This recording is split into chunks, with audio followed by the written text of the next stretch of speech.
Get up and get out. Get out. Get out. I have a question for you. Say Christ is Lord. Say Christ is Lord. Say it. You say Christ is Lord. Get out. Get out. Christ is Lord.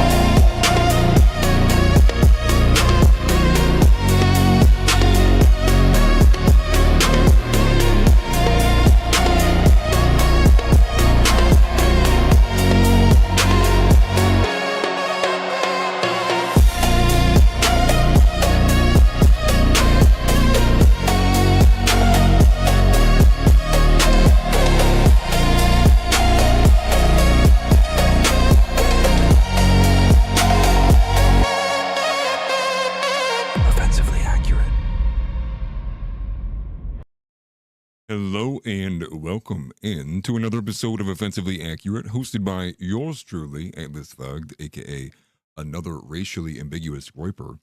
Appreciate seeing everybody in here. And one thing I'm going to say right at the very beginning is I did readjust some audio settings. I'm very obsessive about that. So please let me know if anything sounds off, sounds too bad, sounds too high, sounds too low, whatever.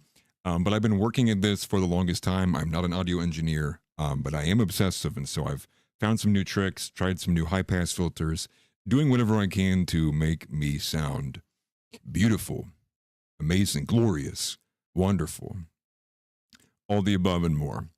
Also want to say at the beginning of this, we have a good show and a great show packed for you today, but want to say this at the very top.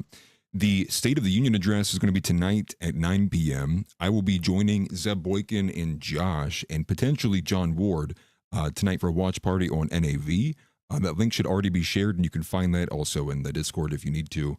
It should also be posted by Zeb Boykin as well, too. And we'll post it as we get further on the day, too. So be very, be ready for that.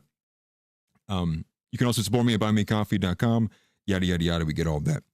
Today is a wonderful day. Today, actually, we could be summarized. And I was thinking about this when I was figuring out what to kind of put or select for the gay of the day, because I wanted to build out the full show as I had been the last couple of weeks. And to be quite honest with you, the gay of the day could be summarized as the overall events of what's happening today. So if you missed it, what is taking over the internet by storm is actually this event at the award ceremony, the BAFTA award ceremony, of a man by the name of John Davidson, who has Tourette's, who shouted the N-word during one of the awards being announced. And the award was being announced by both Michael B. Jordan and by Delroy, I forget his name, another popular actor, and this has now caused a huge kind of viral incident. And it's funny because I think the revelation most people are coming into is the fact that it now seems to appear that Black people are more disabled than Tourette's, or those who have Tourette's. This seems to be the revelation we're making. And quite honestly, it's been disheartening, the rhetoric that's been going back and forth, to put it simply, is that a lot of Black individuals are struggling to understand what Tourette's is. And even if they do, they seem to misunderstand the definition of involuntary and things of that nature, things beyond that as well. So that's going to be kind of one of the big things we're going to talk about, all the reactions from that, because it's just been wild. Jamie Foxx came out, has been multiple times. He was spamming Instagram comments, irritated, angry. You even had Michael B. Jordan saying his parents were in tears. There was so many of these other elements just coming out about it. I guess, and more so in the Black community, you're seeing a lot of people leaving woke, but you're also seeing a lot of Black individuals push for things such as violence against this individual who has Tourette's. So we'll get into that. Yeah, I too suffer from Tourette's.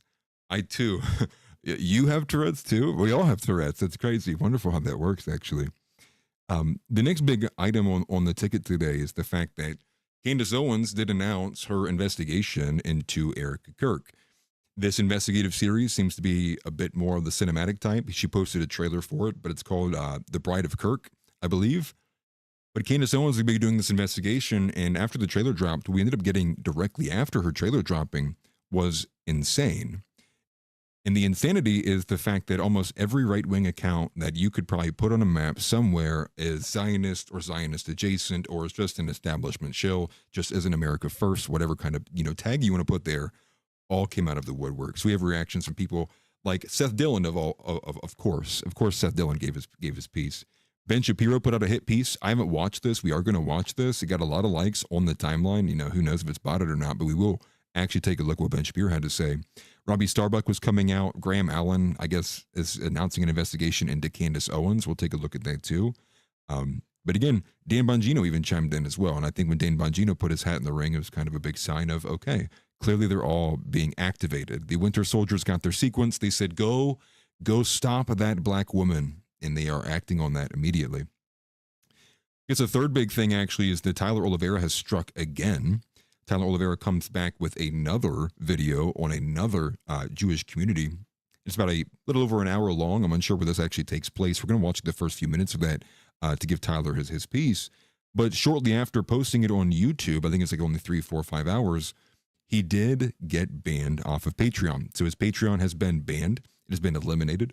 I think he's switching over to something else in the meantime, but he has posted the video on X. Hopefully it stays up on YouTube. I know one of his other videos did not stay up on YouTube, but it is rather unfortunate because, again, this is once again the sign, and this is, you know, just the typical consequence of if you speak out against Jewish individuals in even the most basic way. Tyler Oliveira being, and clearly anybody familiar with Tyler Oliveira's work knows he doesn't go anywhere close to even being over the top.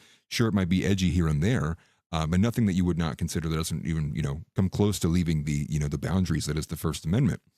And even doing the classical kind of YouTube style edits on this is resulting in you, or him rather, being eliminated from the financial market or his primary source of income. No, we don't control the financial markets, but we're going to take away your Patreon. And we're probably going to come for more. So that was unfortunate. The cool thing with that though is Outpouch, ALP, the Outpouch, I think is, you know, the kind of the, I think they sponsored Tucker Carlson.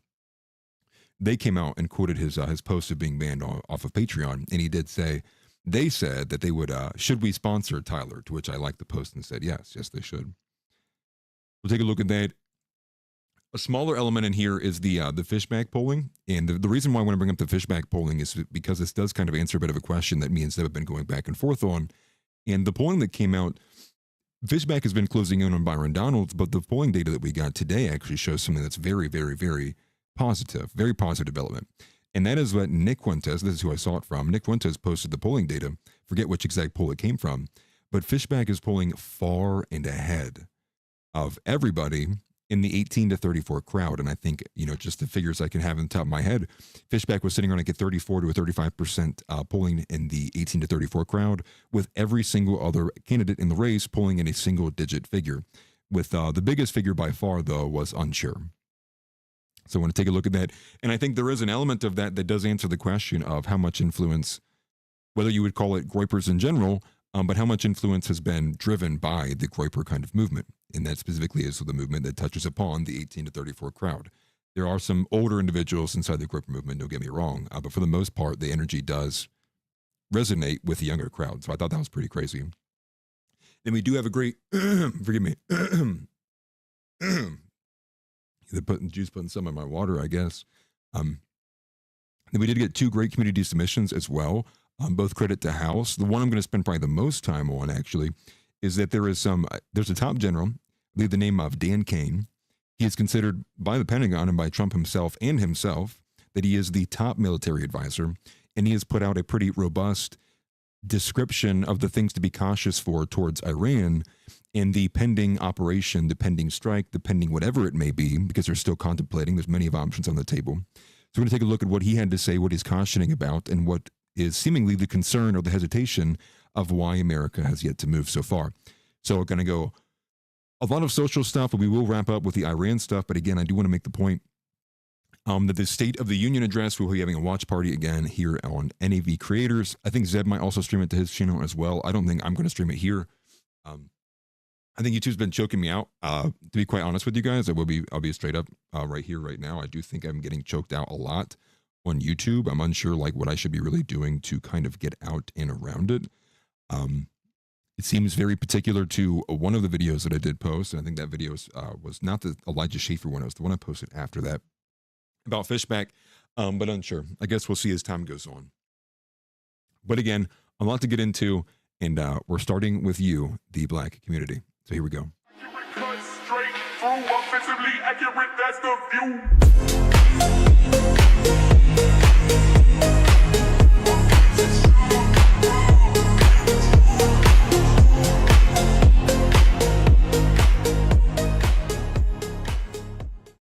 So the first thing I actually want to take a look at is the top of the hour. Some of these more just kind of insane reactions to this story that is some guy with Tourette's who yelled the N-word and seemingly has caused the entire world to stop. And it is unfortunate. Again, I will say at the very top of this, it's extremely disheartening to just see the overall reactions. But we're going to start with some of these and what you can see here on the screen. I'm assuming this is a real person. You never know anymore, but the post says here, a black man gets up on stage and bitch slaps another black man and he gets a 10-year ban from the Academy, referencing the Will Smith and I forget the other guy involved, the Chris Rock, I believe, slap. She continues, a white man shouts the N-word to two black men and we're told we need to be understanding. Never underestimate people's racism. Again, it was a man who has Tourette's. Tourette's leads to involuntary tics, which could take the place of movements and gestures, and also could be vocal. And especially with very specific tics, they can be very obscene things. And there's a bit more science to it than just having Tourette's. So, not every person with Tourette's have the same exact tics. But there is an element of that there's specific words. I think it's called like capicola or something like that, capicella or something, which is the very specific tic that is that what makes you say something obscene. And it's from what I've seen so far too, is that actually the more obscene a word one of these individuals believes the word to be or is culturally inappropriate to be, is more likely they will say it. It's like part of the tic. They have these kind of, the kind of a nervous attachment to it, if you will. And again, these reactions are just way out of bounds, way out of place. And that's kind of that's like on the lighter stuff, right? And so this is just to say, like, she's comparing two events that aren't even anything close to the same. Obviously, comparing a voluntary action to an involuntary action, I think you're starting off on the wrong foot immediately. Now, one of the next things that we have here, this is just kind of a funny bit, is TMZ did post pictures of the celebrity reactions to the N-word, and so you can see some notable individuals here. The two pictures I've seen the most of, though, are both here. I believe that's Ryan Gosling and then Mel Gibson. And somebody made a political compass. They said, hey, the new political compass dropped, and it has Mel Gibson in the top right, Ryan Gosling in the bottom right, and then it has Will Smith in the top left, and then I believe Matt Damon in the bottom left. And I believe credit to Woe from Stone Choir for that one. That one cracked me up for a hot minute. I loved watching that and seeing that. But it is, again, this reaction, I expect Mel to get some more. I mean, Mel seems almost uncancelable at this point. I'm curious what the what this community and crowd will do coming for Ryan Gosling, because I do have to say, if there's any kind of crowd that's very particular to, I guess, having a strong attachment to just the kind of general woke ideology, it does seem to be those in like the Hollywood-esque spaces, the film spaces, the art spaces, the kind of liberal Hollywood, if you will. So I'm curious what we'll get out of this. He saved himself. Bill Murray did.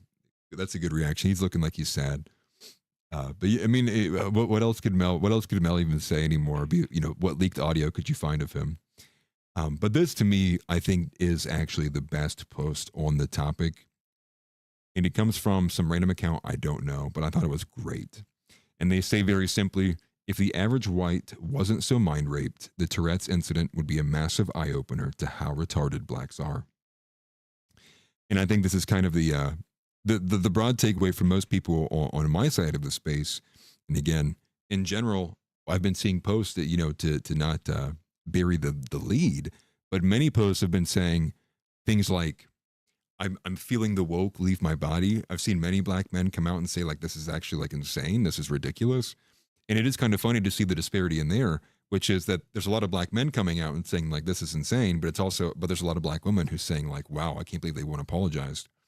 I guess in addition to all of that as well, is that supposedly the BBC, this event in particular, was a bit of a pre-record. Now, I don't know if it was the entire event was pre-recorded and then posted afterwards in like a premiere, or if it had one of those kind of like 15-minute delay dump switches, which is very typical in these kind of spaces as well, too. Very typical of TV. So they can get ahead of these kind of obscenities, and to stay away. Not everybody does it, but it is very common. And now there's some argument happening with BBC, and very particularly because I guess there was political speech that was actually cut out by BBC, but the N-word was left in. And this is kind of funny because I believe the political speech that was blocked out was like Free Palestine or something to that effect that was said, voluntarily by one of the celebrities or multiple, actually. I think it was more than just one. And people are asking the question, they're going, I don't understand. What all of this Free Palestine stuff was taken out of the equation. But this was left in. That doesn't make any sense. And it's like, well, let me tell you quite simply right now. Jews own Hollywood. Of course they did. And part of the reason for this is, well, they're gonna block anything that goes against Israel. Of course, that's their tribe, of course. But in addition to that, they will never miss a good opportunity to let the races fight each other. So this is one of these other elements to pit people against each other while they slink into the background and watch it all happen and quite frankly, laugh at us. And this is what this event has now become again. This is another, and think about all the time being spent on how stupid this is. The only point and the only real reason I'm going to cover it is to shame everybody involved. And very specifically to shame generally the black community for having just such a pathetic reaction to it. And now this isn't to say the entire black community's, all on the same page. Obviously, there's big differences here. But for the most part, and again, we've only touched on some of the lighter stuff. I mean, I'm watching in some of these replies here talking about, we need to like go do something to him, to be YouTube friendly, but everybody knows what that means. Like, that's insane. A guy who has Tourette's, you need to go beat him up because he involuntarily said an N-word. Like, that's how little you have control over your own emotions and discipline over yourself, to have mastery over your actions. Like, that is pathetic. Like, that's how a toddler behaves. Like a toddler behaves that way, that a certain word triggers them to a certain point. That's how controlled people behave, right? And I do think that too, from zero infinity, distraction from the Iran war, it's just more just like BS to be spent. If anything were to be good that would to come out of this, if there were to be a positive you could make that would come out of this, it would be maybe this is another nail in the coffin to ending this kind of extreme idolatry of the race and heralding this word. And that's really kind of, I think, my kind of big beef with the word in general, beyond just the kind of racial dynamics, is the fact that it's like, these people, these same black individuals, a lot of them being woke too, they believe in a lot more progressive things than just the racial ideology. But these same individuals would be some of the first people who would sit there and spit in your face or spit on Jesus Christ or sit there and attack Christians, attack Christianity, blaspheme that. But the other way around, you can scream the N-word and it's like, you can hear a pen hit the room or pen hit the floor. And I think it's in that I really cannot stand the N-word. I can't stand it and the way and what it represents, in this fact that it is the country idol. I would say a bit beyond that, it would say obviously just like race is one of the kind of idols that sits at the throne here in America. But even beyond that, at the top of the race throne is the N-word. And it does obviously present itself, this disparity. And I think there's been great conversations that happened between Nick and Joel Webbin about this, which is kind of dives a bit deeper into, what kind of tensions does that provide? You can say a word, but I can't. Where does the First Amendment step? All of this stuff. But I think, again, it's the level that it's reached in terms of being blasphemic, right? It's blaspheming to say this. Well, I don't worship at the altar of race. I worship at the altar of Jesus Christ. And so I will say whatever I damn well please. Not saying people should go out and just start screaming the N-word. I think obviously you need to have some wisdom when you do that. For somebody like myself, it's like, it's going to be obviously less impactful. Everybody kind of avoids me, right? They're like, oh, just stay away from that neo-Nazi. It's like, I don't really care if I say it. But if you're Marcus Young, what's up, brother? And you just got a recent job somewhere. It's like, have a bit of wisdom there. It's not to sit there and say, have some permanent relationship with the word. But I do think there's, you have to be realistic, you have to be reasonable, and you have to be thinking. You can't, as much as I would like everybody to, be pushing the boundaries as much as you can, there does come a line where you can't throw out your responsibilities with the conviction, if you will. And, and again, we're just at the tip of the iceberg with all of this. Thunder Whiff, nice to see you, brother. Titan in here, finally. Bowtied Asset. I'm seeing some people I haven't seen in a hot minute. Appreciate seeing you guys in here. I put a little note in here, too, that if you're forcing me to pick, I'm going to take a room of people with Tourette's over a room of people for a room of blacks. It's my opinion. We all have to code switch. That is true. I actually completely agree with that. That's kind of the thing I think maybe bothered me the most about going to work, is it felt like I was developing a work personality, and also my real personality. That bothered me. maybe more so it bothered me because my job particularly was like I was a bartender. So like the majority of what I'm doing is doing a lot of talking to people. And if you're a bartender and a server, people are going to talk about you about personal things all the time. And I felt like I had to constantly lie about myself so I wouldn't jeopardize like the tip or like the money I'm going to make, because that's what I relied on. And I hated that. I really did. Like it really bothered me. But I trust me, I understand the code switching. I mean, AOC's going to do it. You know, AOC, she wants to, you know, appease the Latinas. All of a sudden you start hearing 7 R's in every word. You're like, whoa, where'd that come from? Arriba. You're like, whoa, like that's crazy. You know, it just happens. It just depends. But again, there was the BAFTA Film Awards. It was wild, and that's the other guy's name. It was, you know, Michael B. Jordan and Delroy Lindo. And per Vanity Fair, I have this right here. Delroy Lindo said he wishes, quote, someone from BAFTA spoke to us afterwards, which is wild. Wow, a guy said the N-word. Like, I was really hoping like someone would come like calm me down afterwards. I'm surprised they didn't come and like apologize to me immediately. Like, that's insane. And here's really what I really would like to kind of drive here too as well, is what I would like our society to be is like, imagine if like we stood up for our values like this. And to make this point, I have this video here because Delroy, the guy who was literally, so let me put this up on screen so it makes more sense here. I'll click on this link first. So Delroy Lindo, if you don't know, actually famously has a viral moment where he did threaten violence to a white dude for saying the N-word. And that is this individual who's on the right-hand side here, right? This guy right here. So this is the unfortunate guy. And again, John Davidson, as far as I've read so far, he's been an activist for people with Tourette's. He's been, you know, he's been a campaigner for all these things. And he was there because one of his movies is up for an award because he was an executive producer of it. What we might get to here in a little bit, you even had a comment from Charlemagne saying that he shouldn't even been allowed to be in the room. If they knew he had Tourette's, he shouldn't have been allowed to even be in the room. That's where Charlemagne took it. Let me tell you about Charlemagne if we're allowed to segregate again, because Lord, please.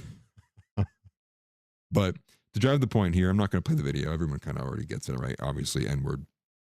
Supposedly he said other things too. I was reading into this. It wasn't just this N-word bit. I guess he was saying effing B, effing this throughout the entire day. And again, probably because he was excited. He was up for an award that he was going to win. Like, this is a guy, again, but people who don't understand Tourette's or understand just like, I don't know, basic things are going to struggle with this. They need someone like myself or someone like Nick or someone like, insert anybody to calmly grab your hand and walk you through A to B to C. And we're going to explain slowly, this is what this concept means. Do you understand? And I hate even feeling like talking like that. I'm not trying to talk down to people, but that's just the way it feels sometimes. You see some of these things that people they say, and and sometimes you just got to log off to save yourself brain cells. I thought that earlier. I had to take like a 30-minute break. I'd read like 14 straight ignorant posts in a row, and I was like, man, I think I might, I think I might be losing a few. Like, I think I'm taking damage. But to make the point I wanted to make, this is Delroy Lindo. He was up on stage with Michael B. Jordan. That's him right there pictured here. But you guys might know him a bit more from what this video is. And this is from, and I'm glad they posted it, perfect timing, from Shitpost Gateway. It says, bro went full Homelander. Now, I don't have the original here, but this seems to be an edit, but I will go ahead and play it here. You have African-American rappers saying, forgive me, I might turn it down a little bit. It's going to blow my eardrums out. N-word this and N-word that, but a Caucasian can't. So say it. Say what?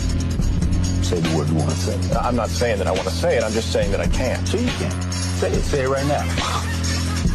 I will say it with you. Okay, this is hypocritical. You know we can't. Say it. All right, I think we can.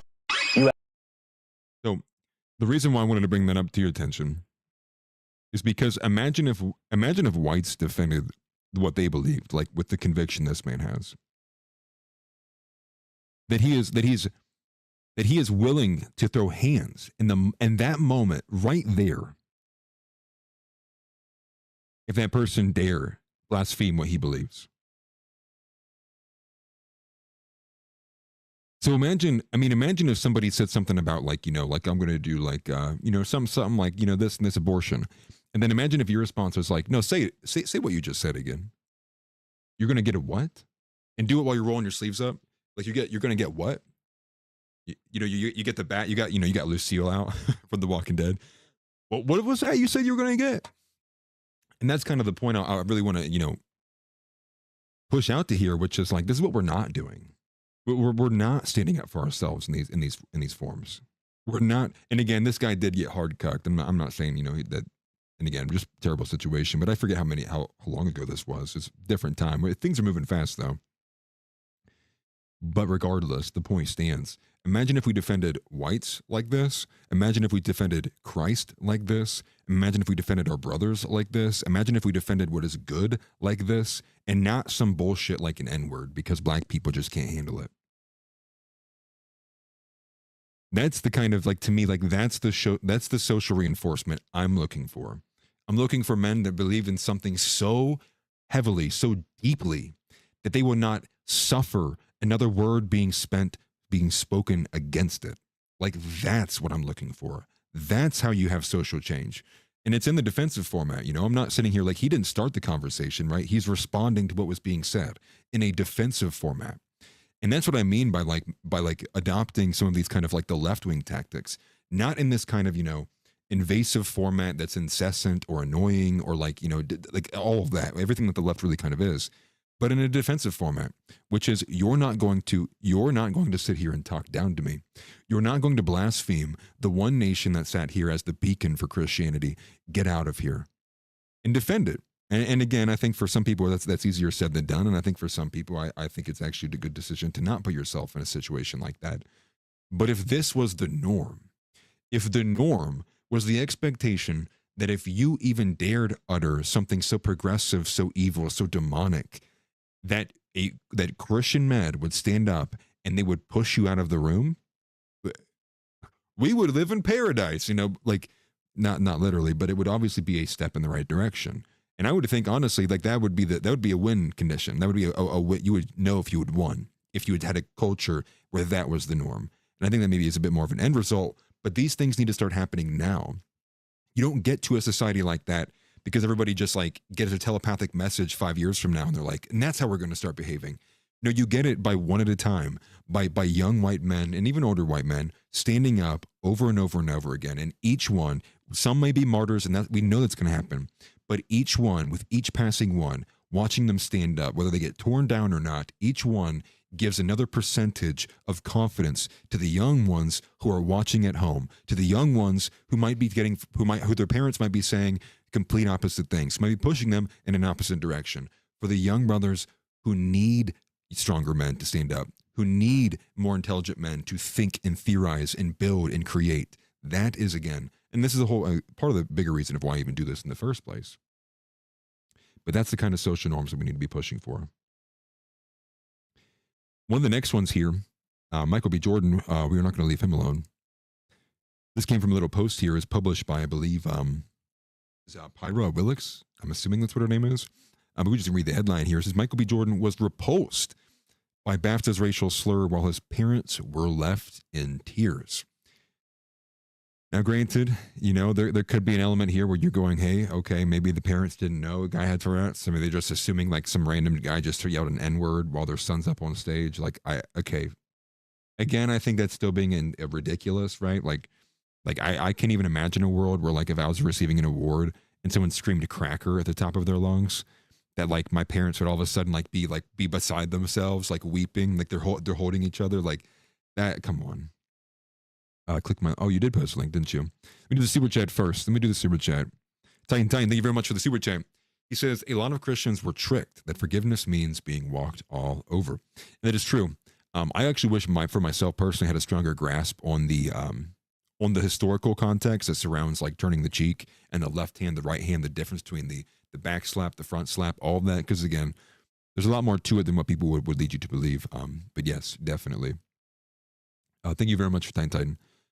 Okay, Tix Bomber. Tix is going to do it to us one more time, guys. This is becoming a regular occurrence here. When we find, where's the link that Tix put in here? Well, I got to switch it over to live chat. Give me a second. Okay, looks like I found it. Black. Oh, nice. Oh, okay. I do remember this one. I completely forgot this was a moment. But again, here's another example. Here's another example of them standing 10 toes on what they believe. They say, I dare you, I dare you to blaspheme my conviction right now. I dare you. Imagine if that was the way we defended Jesus Christ and Christianity in this country, and that's the way it should be. But here's the Tix classic. It's Morgan Freeman on Black History Month. Let's start it from the top. Here we go. Black History Month, you find Ridiculous. why? You're going to relegate my history to a month? Oh, come on. What do you do with yours? Which month is White History Month? No, well, come on, tell me. Well, I'm Jewish. Okay, which month is Jewish History Month? There isn't one. Oh, why not? Sorry, I forgot that. Do you was a want thing. one? No. I don't either.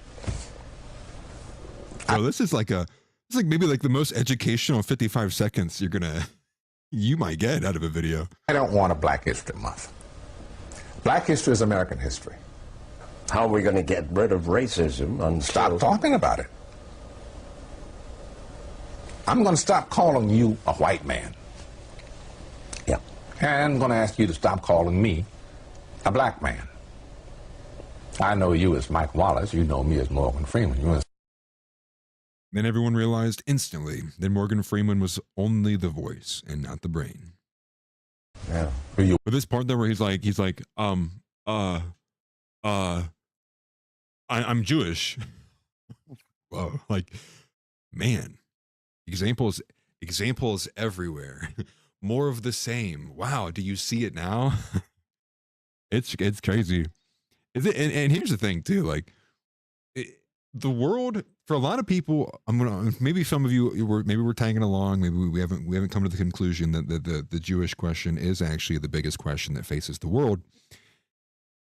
But isn't it so freeing once all the pieces start to make sense? I know you get, many of you guys understand this. That once you start looking through the lens of the Bible and understanding these are the people that Jesus spoke about. These are these who the church fathers warned about. They're literally doing exactly what they said they would do. You're like, wow.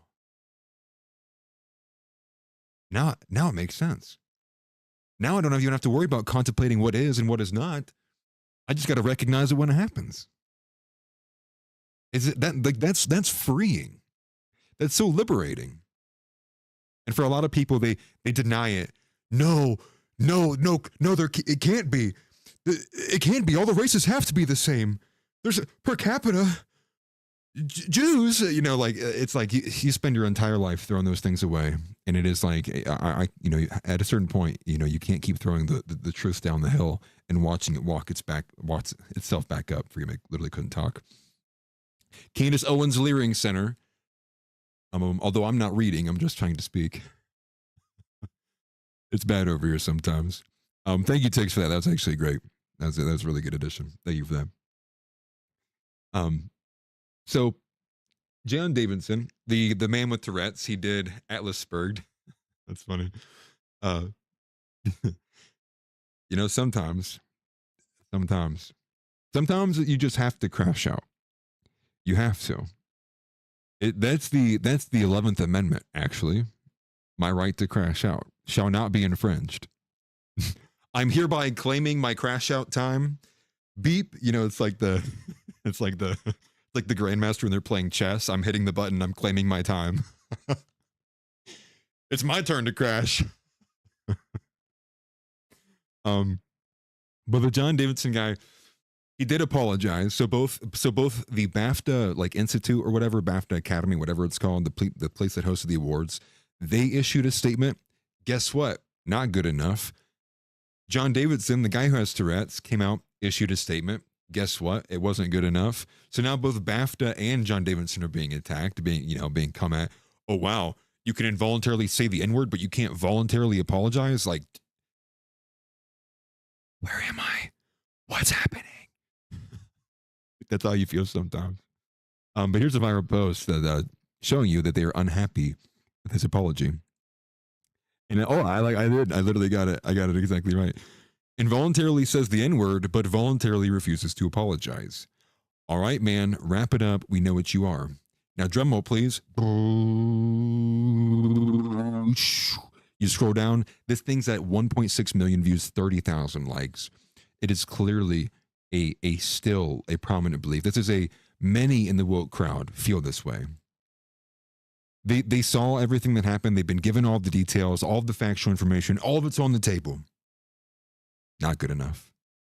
They want a disabled man to apologize for something he cannot control. And it is just so absolutely ridiculous. It's not even ridiculous. It's retarded. And I think this should serve as an example of like this behavior can't go on for much longer. We're quite literally at the point where the left has to decide, like, who are they going to defend, blacks or disableds? Are you going to be an ableist or a racist? What say you, liberal?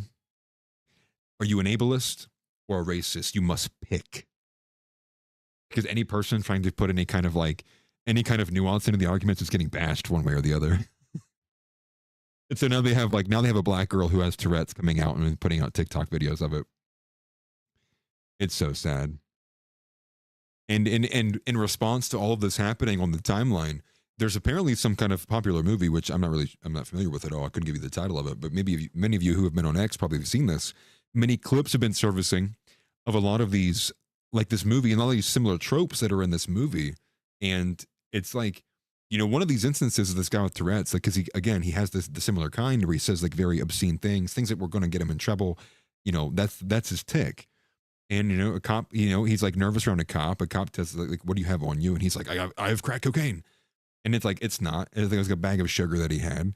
But again, it's because these tics lend itself to him saying it. The more he finds it inappropriate, the more he's going to, like, his urge from the body, the impulse will be to say said thing.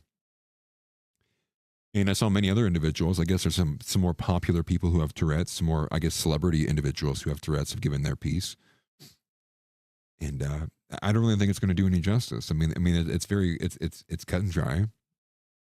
The man can't control what he says, so get over it. Just literally, just get over it. No one cares. No one cares anymore. At least I don't. But the seething in the comments, I think this one is the one of the song where threatening violence against them. I won't cover every single one that I put in here. But here's an example of one that I saw. Black Twitter exploding with tweets saying Tourette's is no excuse and that he should be beaten until he stops saying it. Pure gold. I've also seen some other just like imagery and memes and stuff. But again, you guys know how they behave. We don't have to guess pretty hard for that. But some more of the popular reactions here. So we obviously have Jamie Foxx. I think Jamie Foxx's crash out's the most notable in this. Jamel Hill's reaction to this, again, notable race baiter, right? This is what she did at ESPN while she was there. Jamel Hill being, again, notable for this. They basically replaced her with Ryan Clark. Now all Ryan Clark does is talk about how he was supposedly a good safety in Pittsburgh and how everyone else is actually also racist too. It's just incredible. This is Jamel Hill. Let me make this a bit bigger. Sorry, guys. Be easier to read for you guys. So Jamel Hill says, asking for more grace for the person who shouted a racist slur instead of for Michael B. Jordan and Delroy Lindo, who had to push through being embarrassed. Dude, dog. What's that meme where they retarded guys like, like that's my reaction to this. I wish I was retarded. Well, I am. Let's be honest, I am. Okay. That clip farm didn't work too well. Anyways, who had to push through being embarrassed in front of their peers. Well, I'll have you know that after this guy said this, he was so embarrassed, he actually excused himself from the ceremony and he watched the rest on the what's the word? On the screen in some other place. Also, on the fuzzy mic, if there's anything up with the sound, please tell me. I said this at the beginning. I changed audio settings, so note what you think is like, what's different, what's changing, because again, I changed a lot of different settings on the audio space, on the audio side. I basically got rid of all the EQs, and now I just have a simple high pass filter to hopefully clear up some of the muddied sound. That's kind of the biggest issue I have is when I'm listening back to a lot of stuff. It's two issues. One, my voice is deep to the point that I basically have to decide how much of it do I want to cut out? Because if I don't cut out the entirety of my voice, what also gets picked up in it is my air conditioner. The air conditioner, even the quietest hums from my fans on my PC gets picked up because that's the range of low that my voice sits at. So I have to kind of decide what part of my voice do I cut out, how part of the deep of it is. The other part of it is the muddiness of it. So I took a lot of the mids out and reduced some of the lows as well. So hopefully it will sound more crisp and clear, and also deleted some of the resonance as well in there too. But you're cool. Hopefully it just sounds decent. If it sounds awful, please let me know. And hopefully it doesn't. I mean, I'm just really hoping it not. Such as the problems. You're AI. You're not even a real person. You're AI. It's like, dog, I'm in the video. You think this is Seed Dance right now? I generated in Seed Dance the guy talking about the what's the word?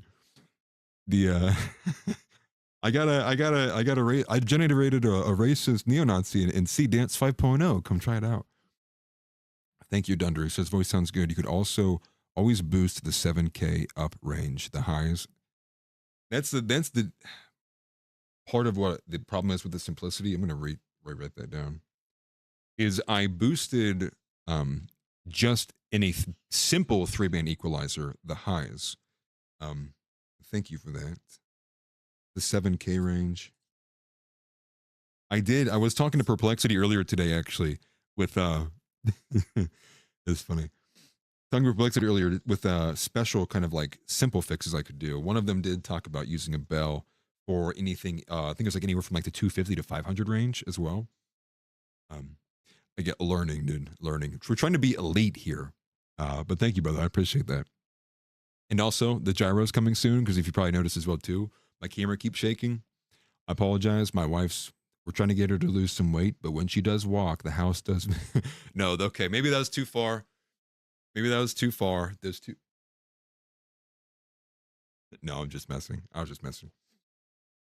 Don't repeat that. That wasn't very nice. All right, looks like it's a 24-hour stream, because the moment this ends, you'll never see me again. No, just kidding. She can't beat me. I'm stronger. But part of the reason that I also wanted to cover this too is my wife does, whether she has it's undiagnosed Tourette's or it's one of these other conditions. I won't go into too far detail. But my wife does have involuntary movements. And so whether they're like their muscle spasms and whatnot, they've actually unfortunately been getting a bit worse. So it's been something I've been a little concerned about. There's a lot of things that it could actually be. So one thing I would say, if you could, please pray for my wife, because for her, she's very concerned, very anxious, because she feels it's getting worse, and for her, just like this, it's very embarrassing, right? She's like talking with a new client, or a new customer walks in, and, she's like raising her arm or doing something like, offhanded. I mean, and that's embarrassing, right? Like, and imagine that every single day and every single interaction you have with somebody, it weighs you down. And so that's part of the reason too, is because I can also, like, in my head, this whole situation's playing out, and I'm like, so the verbal cues actually recently have started getting a bit worse with my wife, but we're not at words yet. We're at like woo and like other things like that, which is kind of funny. But at some point, I mean, being around me, the N-word's probably going to start getting drops too. So I kind of just, in this whole thing, I'm just like, if this happened to my wife, and this is the way people were behaving, dude, you'd be getting like crazy videos coming out of me. It'd be the TikTok. Yeah, I'd be viral for a day, to be honest with you. The way I'd be responding to it. And, but again, just to throw that out there, I don't talk about it too much, but thank you very much, Dunder. I do appreciate that. Jamie Foxx's crash out and reaction to this is kind of insane, because it comes from Duffyevsky. This guy seems to be a decent account, but this is the screenshot that many people were seeing and witnessing and watching from. I'm warm in the water, dude. Isn't that crazy? You don't even say like, oh, dude, dang, sorry to hear that. Titan goes, you're lying, so you can get ahead and have a defense in the future. Is that what you think of me, Titan? This is supposed to be my brother, dude. That's just funny, though. That's funny. But this is what a lot of people reacted to in the immediate here. From Jamie Foxx responding to a Clovid on Instagram. And he says, out of all the words that you could have said, Tourette's makes you say that. He continues, he says, nah, he meant that shit. Unacceptable. Wow. So Jamie Foxx, like many of these other individuals, are just not even letting Tourette's as a good enough excuse. No way he should have said that. They're on one hand saying they do understand it. On the other hand, they're going, yeah, I completely understand involuntary, but he needs to apologize for it. What? And he did put out a statement. He was like, I understand, like, this affects me too. And people are like, they're not even happy with that. So enough about all of that. I want to go to two more of these some kind of extensions of this. This is what Charlemagne had to say. And this is what I think is insane, because these people have radio shows. They're listened to by thousands of people on the daily. But this is what Charlemagne said. And Charlemagne said he shouldn't even be allowed to be in the room. And he did entertain segregation, which I would expect, the ableist crowd or the disabled crowd, a section of the woke, are going to respond here. And here's this. We start it from the very beginning here. My reaction would have been cracker, just because. I just don't know why. I just know I would have been like, cracker. That's Fight fire with fire. I just can't help it. Maybe I got coprolahia too. I don't know. Okay? Now, the reason I'm giving the BAFTA Film Awards, okay, to host Alan Cumming and all the handlers of John Davidson Donkey is because the reality is he shouldn't have been in the room. If a person has a condition that makes him scream out inappropriate, obscene, or taboo words, why risk having him in the room? There are people that networks wouldn't think about putting on TV, especially live TV, because they have no idea what they might say. Example, Kanye West. And Kanye's not diagnosed with Tourette's or what's that thing called? Coprolalia. Yes, or anything like that. So you have this man, John Davidson, who has a condition that he can't even say the condition, let alone understand it or articulate it, but is arguing that these individuals need to be kept away from certain events for the mere chance of that. And this is why this is insane, is because Charlemagne knows who this guy is. And if he didn't, why are you talking about something with such authority? That's retarded. But again, I digress. More of the same. But it's the fact that John Davidson was there because it was one of his movies he was the executive producer of that was winning an award. He, out of anybody who should be there, should be there. He's one of the people they're celebrating for. But because it may hurt black people's feelings by chance, that he may have an involuntary tic because of his condition, now he needs to be segregated. And now we need to plan in advance for anybody who may have Tourette's in the future. We'll keep them away. This is like black people's 9/11. Never again. Never again. We've learned from our mistakes. And instead of TSA checkpoints at every airport security, they're going to have, people will be checking your medical history at the door to get into the, to the Newport Center. Do you have Tourette's? No, it'll be like the new condition you got to hide. Hurry, everybody. Are you hiding people with Tourette's in your home? It's so stupid. It's so, let that be like the broad point here. This is stupid. This is stupid. It is a distraction. And if anything, it is a shining example of how humanity at large can spend exceptional amounts of time just covering and listening and doing and being concerned with and dramatizing something so insignificant. But the biggest point and the broadest point is that this kind of worship of the word and this difference of culture, this treating the N-word as blasphemy while not giving that same kind of honor and respect and conviction to Jesus Christ and Christianity is a no-no. And for those reasons, I say, N-word it is. N-word truther. More, please. I too have Tourette's.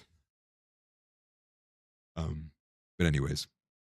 And here's the thing, and this isn't the first time. This is kind of blowing me away. I caught this by chance. Last thing we're going to do covering the Tourette's situation before we move on to Candace Owens, because this blew me away. Apparently, there was another time that was recorded that was a bit of a viral moment where a black person was getting mad because a special needs individual said a word he didn't like. Here it is.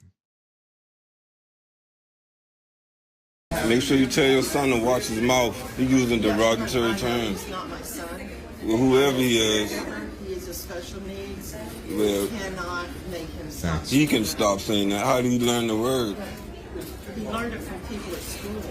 So why he His using family it? doesn't talk like that. So why he using it against other people? He's special needs, sir. But he You knows. understand that? So why he knows to call me? Come on, man, get out of here. You're on camera. You don't understand. I don't He need to has a understand. genetic disorder. But he's smart enough His to brain know. is not right. But he knows where to use the word Okay, at and leave me alone. who to use it to. Leave me alone. Then get out of here. I didn't say anything. I said Mickey Mouse.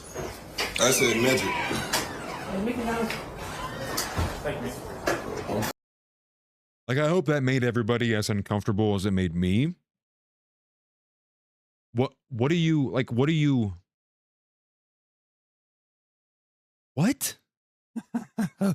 What? Like, what are you supposed to do here? Like, what? And the saddest part is the lady was about to start screaming, help, SA.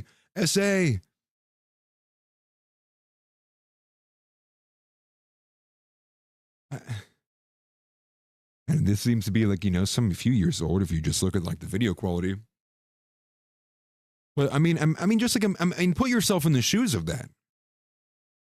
How do you, don't worry about the color, don't worry about anything. Just think about for yourself. Think about for yourself. You are sitting in the lobby of a Bob Evans or wherever you're at, and you see an individual who's clearly stunted and has a genetic disorder saying inappropriate words. Are you anywhere close to you're going to whip out your phone? You're going to threaten the guy? You're on camera. You're going to the internet. This is insane. This is why people use the Winter Soldier reference. This is where you get the memes of I will burn the entire city down because you said the N-word. Because every principle, every thought, for whatever reason, is immediately becomes vacant. And the only thing is violence or just this insane exceptional overreaction. And again, who has the IQ? You're completely right. This is kind of a question now. Wait a minute. After watching that, I'm kind of sitting here going, who's actually the one who's retarded? Who is the retard here? Who is the one with special needs? Who is the one who's developmentally stunted?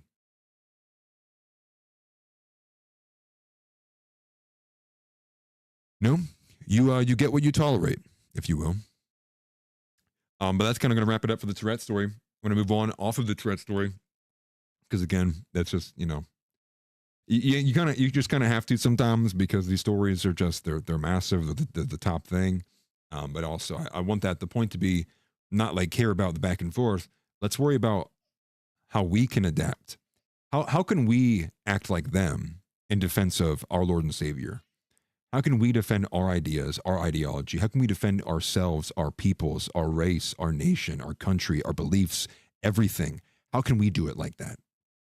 That's what I want to take away from this. And tell me it's not fun. It's not fun. You know, I do defend it like that, you know, honestly to a detriment in certain areas of my life. And retard maxing for our Savior. I mean, I'm sure many of you, I'm sure Dunder Whiffen can even attest to this. The moment you start putting it out in public and you're willing to put your name on it and say, no, I do believe in this. No, I do believe in these things. No, I do believe in America being a Christian nation. No, I do believe that you have entirely perverted the definition and understanding of what the freedom of religion actually meant, what the Founding Fathers intended there. I do actually think you are omitting that the Founding Fathers wanted this nation to be for free white peoples. I think you are omitting a lot of the historical content, like all these things, right? Obviously, it goes much deeper and more consequential than that. But it's not fun. You get attacked. You get attacked by friends, family. Friends will just delete you. You know, they will. Next thing you know, they're not following you anymore. You know, you're like, hey, wait a minute. You know, Caleb hasn't talked to me in a couple of days, man. You go check it out, and you're like, oh, okay. He blocked me. Or, you know, like many of you guys know, you get the other side of your family. Your in-laws will start a whole group chat, you know, sending things back and forth about you, degrading and deriding and denigrating every ounce of my marital affair with my own wife because I disagree with this person. Or I think you're categorically evil, but no, I won't even have a conversation with you. Because in their head, it's been decided. It's been decided. Can't you see? Every search result on the first page of Google says it agrees with me.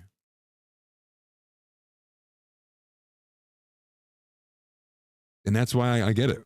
You know, I get it. And that's why I try to be one of the top things I hope I can give people is confidence. Like have the confidence, have the conviction. That's why, you know, I want to incorporate that clip of Star Wars, but Star Wars is so copyright touchy. It's kind of difficult. But it's Anakin, right? He's walking up to Ahsoka, he's yeeting the lightsaber out, and he was like, "You lack conviction."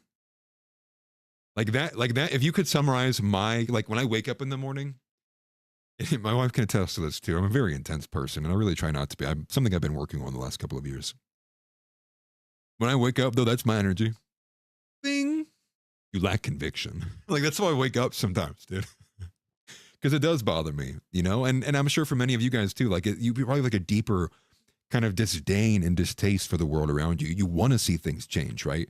You know, and many of you probably have that same element of the left where you know, deep down, like you have this thing that's written on your heart and your soul. Like you want to do the right thing, not in the trademark monopoly TM, you know, fake money sense that the left is, but in the sense of, you know what is right.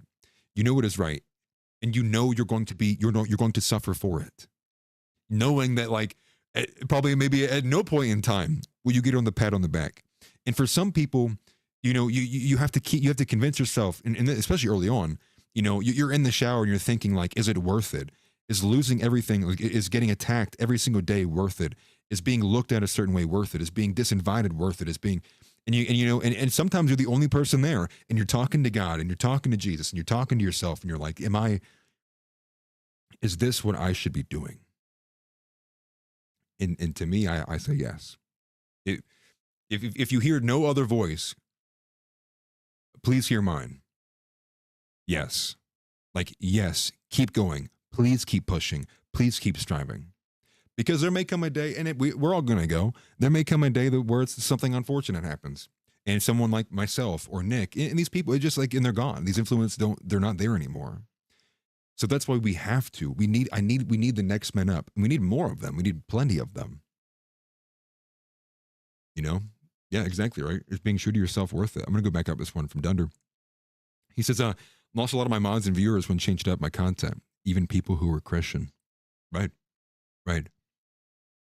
Please don't inconvenience me. I've done so much effort and labor. I've done the 12 labors. I've done as much as I possibly could. I went to the gods to do the 12 labors just so I could live a life where no one would ever threaten me with having to think about something beyond the most basic and shallow elements of the world we live in.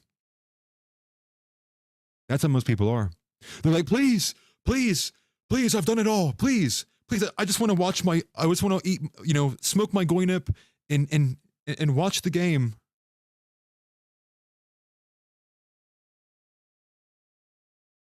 Like, how could you live like that?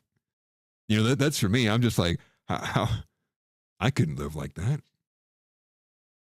I tried, actually, out of college. I did. And I felt like I was like developing borderline personality disorder, becoming a very hateful and spiteful person.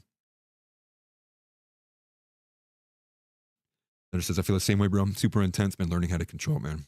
Yeah, same. It's for somebody, and I'll be honest, you know, somebody who's been in anger management before. There's a lot of tricks. Box breathing, it's like my go-to. But I'm not, you know, for me, it's just I get very reactive. I typically won't go out of my way to do something. But if I ever get challenged, there's never been a challenge I didn't answer. Let's just leave it at that, I guess. Yeah, it is unreal, kind of how much it kind of is unnerving, ultimately. But okay, rant over. Sorry for ranting. Back to the regularly scheduled news at 12. This is Candace's Erica investigation. This is kind of the next thing I wanted to touch upon. And Candace supposedly dropped the trailer for The Bride of Kirk. I'm assuming that's what it's called. I have it in quotations here. I'm pretty sure I did. Alice has a rubber band on his wrist. I don't have a rubber band still, do I? I do have all the bands though. Like basically every single one I ever got. You know how many Arnold expos a brother had to go to? You know how many dysgenic and roided out women I had to take photos with to get these bands on my arm? You don't know what I would do for a free sample of protein powder. Okay, all right, maybe, or we're getting a little too much here. I'm letting up too much personality kind of come through the camera now. But I do agree with you, Dunder. It's, I think people just don't understand the spiritual enemy we're facing, and so they're complacent. Agree. No Kabbalah plans. They everyone says that, but it's just all these stupid ones. Or my pool passes from vacations going to Hilton Head Island. Everyone's gonna start yelling at me now. Show us your wrist. Photos now. Dog, if I can be both accused of being Albanian, black, white, and Jewish at the same time, I will have completed the quadfecta. Bro, I lived off the free sample pre-workouts I got from the fitness expos I went to. Yeah. I still have an old duffel bag from a long time ago that has a couple in there that are like disgusting. They're like all expired. I need to throw that bag away now that I'm thinking about it. Okay. Where we are now, though. Jimmy Dore, back to Candace Owens. She drops a trailer for her new series, Bride of Kirk. In this post here from Jimmy Dore says, with just a cursory look, it's obvious that Erica's background is super shady and reads like a CIA psyop. I wonder why corporate reporters refuse to do any reporting on anything to do with Charlie Kirk's assassination and the obvious BS narrative pushed by the FBI. The other element that I want to bring up in addition to this, beyond just the trailer here we're about to watch, is the fact that today, and I mean, it was timed, it had to have been coordinated, it was very timely, and I'm sure Marcus, if you're still in here, saw all these tweets, and many of you, if you were on X, you saw many of these, and that was that the entire establishment basically convulsed at Candace today. And you have people like Seth Dillon going at her, Robbie Starbuck going at her, Graham Allen going at her, Ben Shapiro going at her, Dan Bongino going at her. I mean, you could just go down the line. Just think of a conservative influencer, and it's like an 80% chance, yes, they called her demonic, evil, and like went the length to attack her. Kind of incredible. Part of me also thinks that that was done in an attempt to boost the Candace Owens story so that the Tyler Oliveira video on the Jews would not be as big or promoted. And also, here's another side point I'll bring up as well. Remember when what's-his-face, Nick Shirley, covered the Somalians in the fraud happening there in Minnesota? Dude, boosted by Elon Musk, JD Vance, libs of TikTok, they're coming out. Hey, guys, look how cool this is. Tyler Oliveira talks about Jews. Silence. Complete silence. It's like it's the no reaction. And it's very obvious. It's very obvious that this isn't getting boosted. It's very obvious it's not being touched by the mainstream and the establishment circles of conservatives. Why is that? I wonder why is that. And Atlas exposed, HH Island. Okay. Now we're being excessive. Now we're being excessive. All right, mods, ban them. No, I'm just kidding. Don't do that. I don't even know if I have a mod in here. Well, one that I like. Tix is in here, but one that I like. No, I'm just messing. I love you, Tix. So we're going to go ahead and watch the trailer. I have not seen this myself. I just grabbed the bookmark of it, but let's take a look. President Trump says that Kirk has died after he was shot from a nearby building. After being shot at Utah Valley University. The great and even legendary Charlie Kirk is dead. The cries of this widow will echo around the world like a battle cry. I didn't even get to give him a kiss goodbye. That young man, I forgive him. Take your time. Erica Kirk has been named the new CEO of Turning Point USA. My husband's dead. I'm not trying to be morbid, but he's dead. It's weird to say excited. Describes her husband's funeral as the event of the century. Merch, hats. We have 50,000 plus hat orders. Nobody knows why she's out there in a glittering pantsuit in a recreated tent that her husband tragically was murdered in, throwing murder. Well, I have to stop right now. Did you guys know Tim Dillon was gay? I had no idea. Honestly, maybe the only person ever that I think has ever passed my gaydar. Wild. I just want to add that. Sorry for interrupting. Out. Everyone grieves differently, so if someone's acting weird, don't read into that. Zionists, the Prime Minister of Israel, all lied through their teeth about Charlie Kirk. Her operation was in Constanta, the epicenter of Romania's trafficking scandal. Weird conversations to have I need with that a 7K, 15-year-old. man. I'm going to touch your butt. $8.6 million to their own shell company. What is going on? We have nothing to hide. My aunt used to tell me never do something that you don't want on the front page of a newspaper.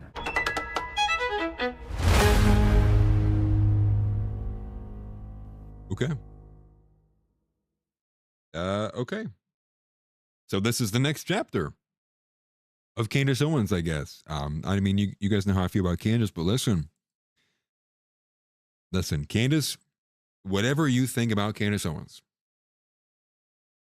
she is miles closer to our camp than Seth Dillon is. She's miles closer to our camp than Dan Bongino is. She is quite literally on the other side of the world of Ben Shapiro. So, but what I will say, this is some of my first thoughts on this. Not to say I don't think that there's anything not fishy about Erica Kirk. I don't want to rehash the beef. But what I would say is this. This to me does feel like this is the next evolution. Kind of running low on things to cover about Charlie Kirk. Because again, like, it's not been solved yet, right?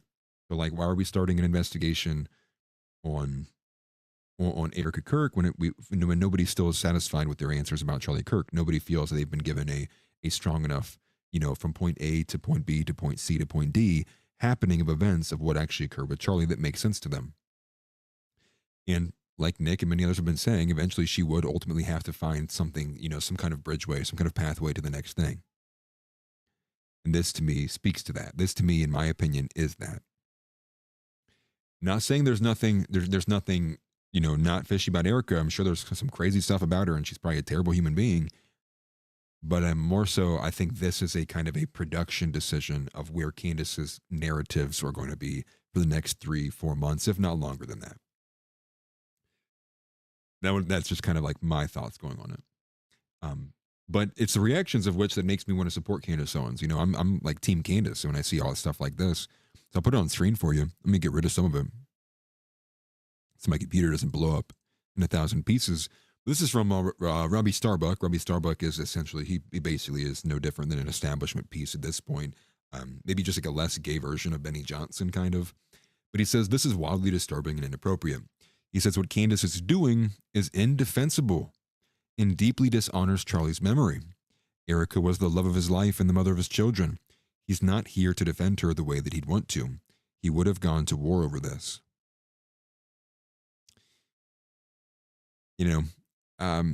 This is kind of one of the lighter ones, but he does say it's indefensible and it's deeply dishonoring of Charlie's memory. I would say what's really dishonoring to Charlie's memory is this idea that, well, there's a lot of things I think that's pretty deeply dishonoring to Charlie about this entire thing. But again, indefensible is insane. This what it omits, wildly disturbing and inappropriate. So what this is doing is like overriding the will of the people, right? And I'm not typically one to kind of use a bit more of the democratic sense of the words, but again, you'd be hard pressed to find that the majority of people feel like it was a shut case. I do think that the majority of people, both across the left and the right, find there to be a lot of oddities about what's going on. So to say this is indefensible is insane.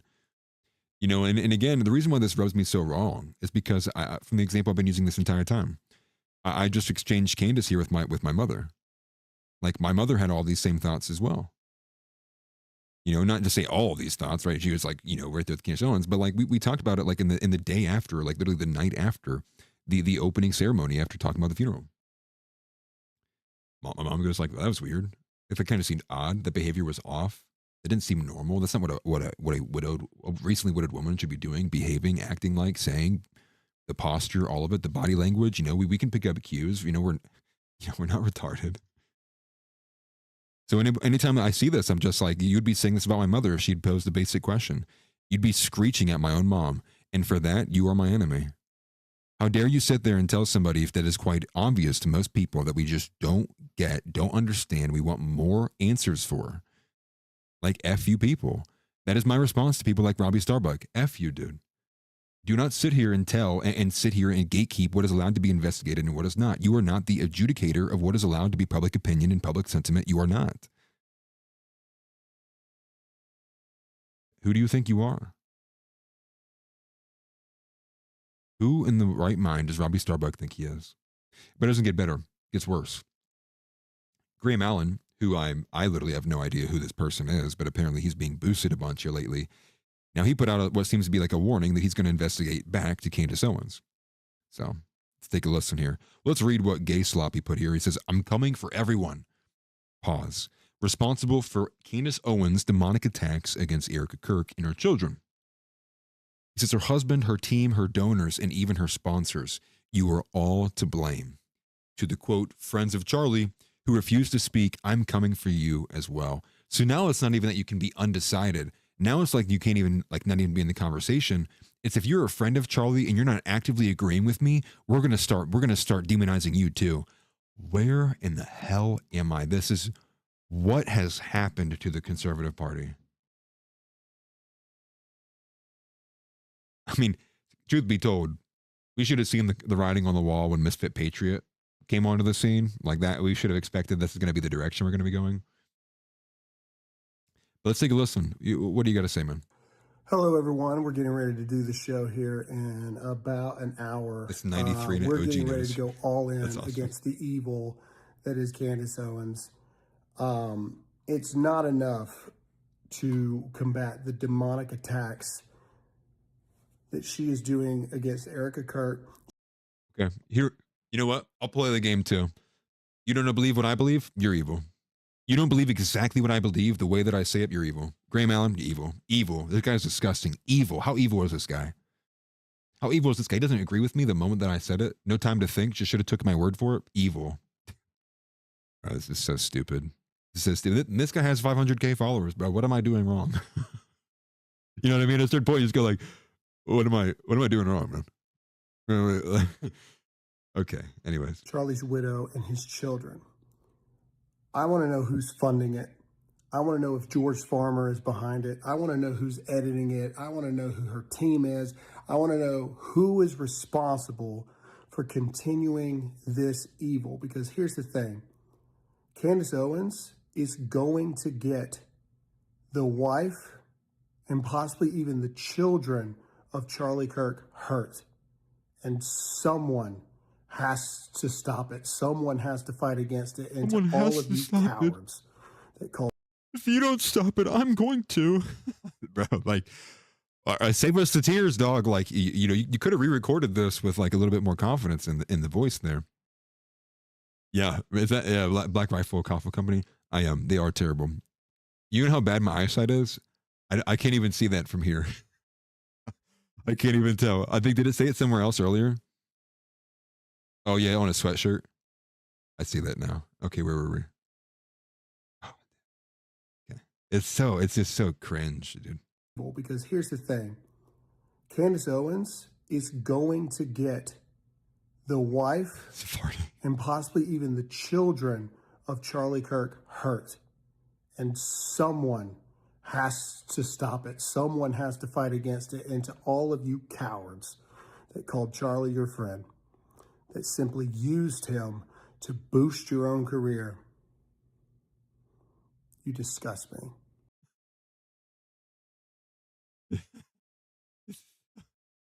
Yeah, we got a guy with Tourette's in the chat. All right. Oh no. Oh no. Charlemagne's gonna come for me. Jamel Hill's coming for me. Pause. Plus 6 million aura. Yeah, this guy got minus 6 million aura. Like, you just see some things sometimes, and you get that meme in your head, man. It's like Batman from Arkham Asylum could not beat this information out of me, dude. You could not beat me into submission to post something that homosexual, dude. You would have to crush my the last breath out of my throat and post it yourself from my phone to get me to do something that homosexual. And it's crazy too, because the argument is like on the other side it's just the inverse. They're looking at people like him, Seth Dillon. You sucked. Pause. You drained the life out of Charlie Kirk. You were using him as an asset. He was your brainchild. He was your face of the operation, right? But again, just stupid to their tactics. Just call him evil. Just call him evil. Just who cares about having a conversation? There's nothing to debate anymore. There hasn't been an ounce of good faith in these conversations since Lord knows how long. I think the last good faith I've even seen in a conversation is in the slight bit of disagreement that you see between like Nick and Joel Webben, between like the Catholic and the Protestant worldviews. That nothing else. Everything else, and I've been touch on this too. Everything else is, oh, you disagree with me? Oh, so you're either Jewish, you're federal, or you're evil. You're federal, Jewish, or evil. Or you're like a Shabbos, whatever, dude. Oh, those are the options, huh? So now disagreement doesn't even exist anymore. Because again, everyone's operating from these principles that it's already been decided. Somewhere, somehow, I didn't get the memo, but all of these things have already been decided. The way like Robbie Starbuck talked, it's already been decided. We here, who's we? To bring back the age-old question, who's we in this situation, actually? Hey, Robbie Starbuck, can you say that America is a white Christian nation without giving me 110 caveats and preambles? Nope. Okay. Who's we, Robbie Starbuck? Graham Allen sitting here. Dude, you already know this brother's probably already kissed the wall in Israel. I don't know if he has, but dude, he might be one of those guys who comes through for defamation. Who's we? Who is we here, actually? And these are kind of the questions that you have to ask yourself when people say, like, we should be opposed to this, we should be doing this, we should be, okay, are you a pro-white Christian nationalist groiper who's racially ambiguous? No, they had to be all those. Who's we, actually? Because you're saying we, and you're trying to rope me in, but I don't believe in all of that BS that you keep putting out. I don't believe in these Hindu, I don't believe in the altar of race. I don't believe in the altar of feminism. I don't believe in the altar of the JQ. Who is we? Never forget that. Thank you very much for the super chat. Nativist friend says, we need to get more schizo. Tribesmen equals Neanderthals. Yeah, more schizo. I saw a guy with a skit that the other day. He had a big whiteboard. And he was like, so for years, it was like the conspiracy theorist, the psychopaths, and the schizos. And he was like, these are the normies, right? And he was like, let me understand. He was like, he's like, right now, we have psychopaths in power.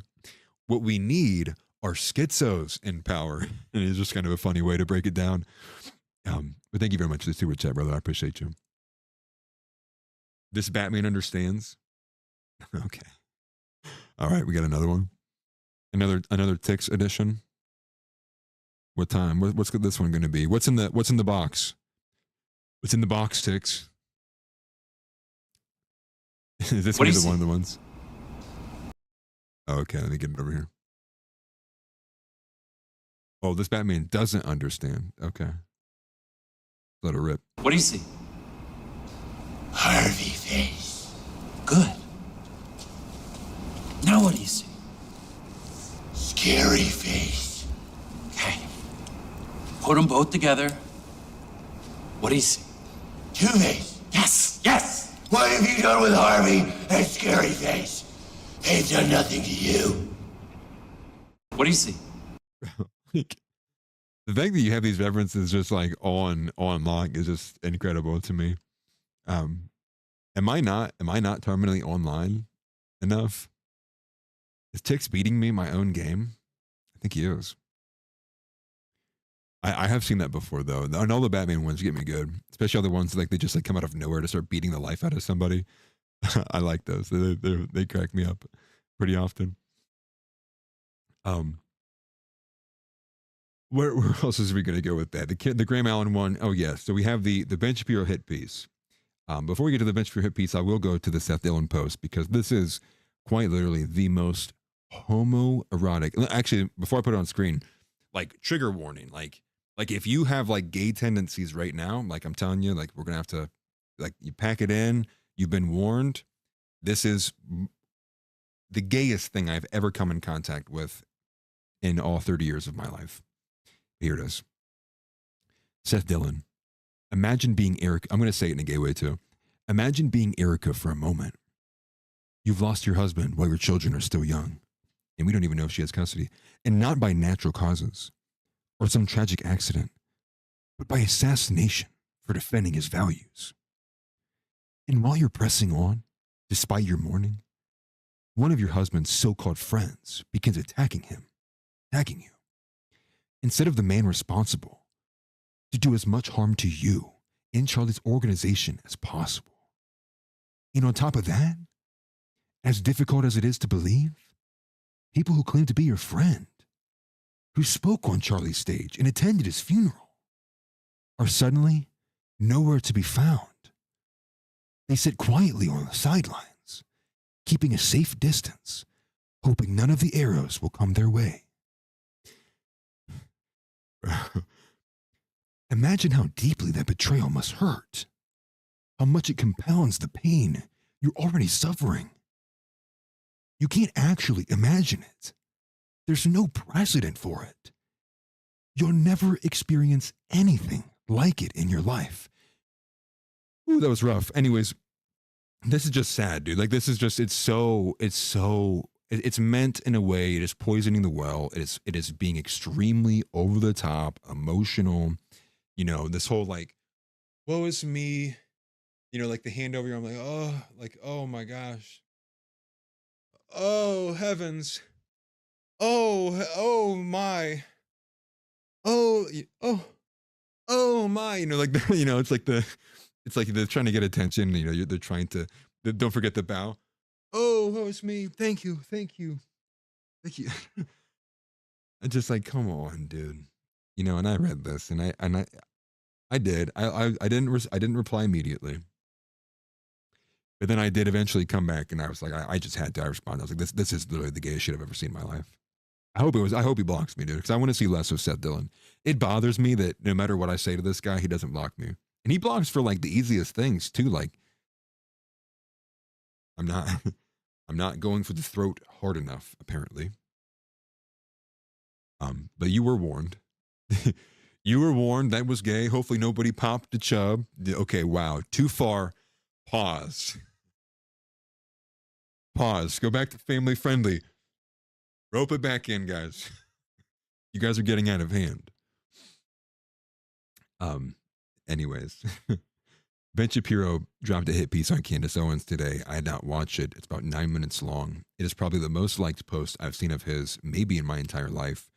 Sitting around 1 million views, 16,000 likes. It clearly is reverberating among the establishment. Oh, Josh is in here. I was fainting, shrugging, if you will. Josh is at half-mast. That's crazy, man. I was full speed ahead, man. I just had to keep it contained. I'm just jokes. Anyways, here's this. I don't know if I'll make it through the entire thing, but let's hear what Ben Shapiro had to say. What is this roundabout? What is this hit piece? What is this articulation here? What? We? That's funny. What does Ben have to say? What is he going to articulate? What's evil about Candace Owens? Let's hear it from the tiny hat man himself. Candace Owens, as you may have heard me refer at the top of the show, is an evil, twisted human being. Now, the reason I say that today is because Candace has spent the last several months attacking the widow of Charlie Kirk, Erica Kirk.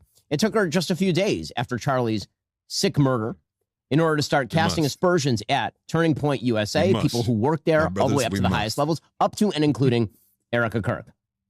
She was doing that very, very quickly, and she's been doing it for months. Truly for months. Yesterday, she came out with something that she had announced she was doing, which is a series. This is a trailer for a series, a teaser trailer that is titled Bride of Charlie, which is supposedly now an expose on the evil, nefarious, predatory nature of Erica Kirk, the widow of Charlie Kirk, who again was shot in the neck, not by some sort of vast conspiracy involving French intelligence and Egyptian airplanes, but by a trans-loving gay man who is a furry. That is the actual story. And because Candace Owens is either going through the throes of mental illness or because she is a sick human being, or both. Did the court case happen and I just missed it? Again, it's just it's just decided. Now, again, I'm somebody who does think it's a lot. There's a bit more fishiness to it. I think for the longest time I've said there's not enough for me to put my finger on either, whether it's Tyler or Israel. To me, though, my biggest thing has been what I think we were going to get out of this, though, is I do think Tyler Robinson ultimately will get off. I do not think they're going to get a guilty conviction on Tyler Robinson. Said that a while ago, and I still hold to it. She has decided that she is going to turn her fire on the widow. Don't believe me? It does. Look how big his I know. is right now. There are a lot of people who listen to Candace. She has a huge audience. Look at that thing, dude. Is it not just supposed to be like the crown of your head? What is this, like Shaq's yarmulke? Where'd you get that thing, dude? Ordered the triple XL, dude. He went to Nurlis Yule apparently and got it. This is what she does. This is who she is. She is a conspiratorial, evil person because that's who would do something like this. A conspiratorial, evil person. Now, the only reason that I'm playing this trailer is so you understand the extent of the evil that Candace Owens is perpetrating here. Because obviously I do not wish to promote her propagandistic horror that she is now pushing on a grieving widow with small children. Wait. Now it makes more sense. It's going to be a beanie eventually. That means Ben Shapiro is just Tim Pool, but 10 years in the past. So that means Tim Pool's actually the super advanced neo-Zionist. Did we just crack the code? We're all looking at Shapiro, but he's actually years behind. Tim Pool is like the modified GMO enhanced version, dude. Where the more Jewish and Zionist you are, the beanie gets stronger. It grows. And Tim is like the leader of it, dude. His is like a helmet, bro. Like it claps above his eyes. It is big though, dude. Let's be honest. It's literally the biggest one out of any person I've ever seen wear one. That thing is twice the size of the regular ones. The entire purpose of this is so you understand what Candace Owens is and what she is doing. I have to show you this thing so you understand that I'm not exaggerating, that I'm not making it up, that the thing that I'm saying is a thing Candace is doing. Because otherwise it would be kind of unbelievable. I get this all the time with regard to Candace. I get it with regard to other personalities too. But what happened to her? Does she really mean this stuff? Does she mean the kind of stuff that she says? Take her at her word. Here is what she is doing. Here is the trailer for her hot garbage fire of nonsense conspiracy mongering. Okay. I'm not going to make you sit through that. That just seems to be, it's going to be straight 9 minutes of kvetching. There's enough of that going around. You guys can just log into anything. You can just say words out loud in public and be kvetched at. We don't need more of that. I was hoping you'd say something a bit more substantial. You're lead in with something, get to the point. Snooze fest, man. Wow. But here's Dan Bongino. This is Dan Bongino. Maybe Dan Bongino will say something more substantial. How that has 16,000 likes on X, I have no idea, but, it is what it is. Open source intel, Dan Bongino and Candace Owens. Language alert. Wow, he says F you a bunch of times. I'm not reading all that. Let's just hear it. Fuck you. Go fuck yourself. You demonic fucking scum.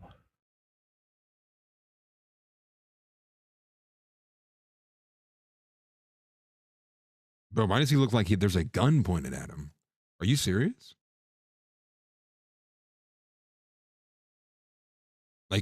Does everybody say F you, you scum? Looking like they're about to be shot at with a 12 gauge?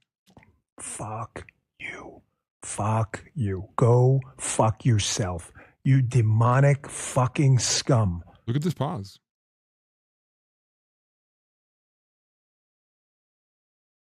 Or is he waiting for the teleprompter to catch up? What is this pause, dude? Like, what is this? His eyes are moving ever so slightly. I hate to replay it one more time, but like, look at this. Look at his eyes. They're wavering side to side. Not up and down, but side to side. Watch this. Fuck you. Fuck you. Go fuck yourself. You demonic fucking scum.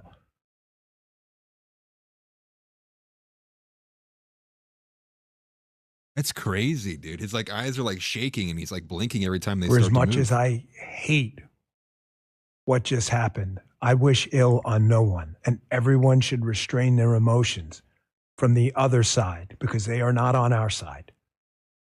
Everyone. Once you go down the road of violence, there's no turning back. There's always someone stronger than you, man. Always. There's a whole lot of people stronger than me. Eyes blacker than the beanie. But I'm sorry if the language distracts from you, but I can think of no other New York way to say it than fuck you, motherfuckers.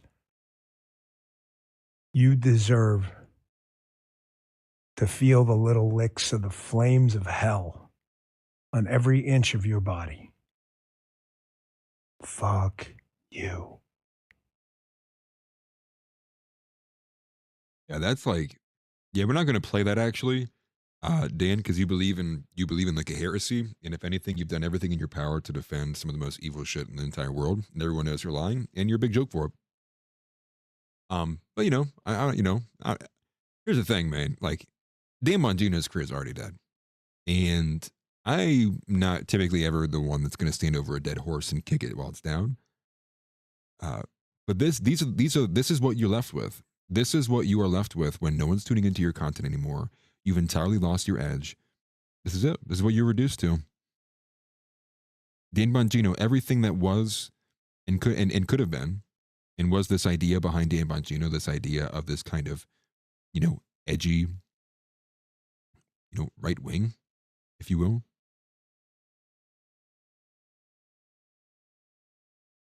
Gone. Reduced to a mouthpiece. Reduced to saying, yes, the government's good. Yes, my government is good. Yes, I do trust the government. You do not? Oh, that is concerning. Why do you not trust government? Like, I mean, this is the direction he's going. That's sad. It is really sad. If there's an afterlife, and I believe there is. Mm-hmm. I believe in the second creation. I don't pretend to be the judge and jury, but I know you're not in it. This dude couldn't even articulate anything beyond a cultural Christian concept. Now, he could prove me wrong, but he probably won't. Because if he would have, and he actually believed it, I would have heard him say it a long time ago. Now Dan's going to be talking about who's putting people in hell. Now, yeah, dude, it's such a joke. But these are some of the video responses in addition to what we were getting in like the post form as well too. Like everybody's coming out for Candace Owens, and it was like within the 5 hours that she had posted that trailer. I mean, it was incessant. I was seeing him like at a certain point, I had to switch over to the Grope Report account that I have on X because like I was looking at so many of them that the whole feed, like I actually swiped left because I was like, am I on a post? Am I like in the comments of a post? I'm like, no, I wasn't. Like my For You page was just all Candace Owens, Candace Owens, Candace Owens, Candace Owens. You know why? Oh, probably because the Zionist money hits. The Hezbollah fund being doubled, tripled, I don't know, maybe 20 tupled to a multiplied by a factor of 20. And I think they're even beyond that. They're now multiplying it by another factor of like 5 or so. Paying off YouTube, Google, the ad providers, Google AdSense. Crazy, man. Right. I agree. Reading the Talmud is a form of hell, actually. As much as I've tried to pick and parse through some of those verses. Anyways, we'll go on. That's kind of wrapping up the Candace and the Erica investigation. I have about 25 minutes or so You know what? I did want to cover the New Jersey, the New Jersey Jewish thing from Tyler Oliveira, but instead of even watching any of that on stream, I'm going to cut to the Iran stuff because I'm going to be running short on time because we got to get ready and I want to set up for the State of the Union address. And again, that's at 9. We'll start streaming on NAV around 8:45 and also give myself a break so I can go and beat my. No, I'm just kidding. So I can probably get some food, to be honest with you. But the thing with Tyler Oliveira that I want to make mention of again is the fact that Tyler Oliveira, like shortly after he posted the video to YouTube, his Patreon was banned. But I said I blame Sneeko because Sneeko put a post out saying he highlighted Tyler's Patreon and he said, I just became a subscriber to his Patreon. You guys should too. And then like an hour later, it got banned. So I'm blaming Sneeko. Nobody knew he had one until it was you, Sneeko. No, I'm just messing. But okay.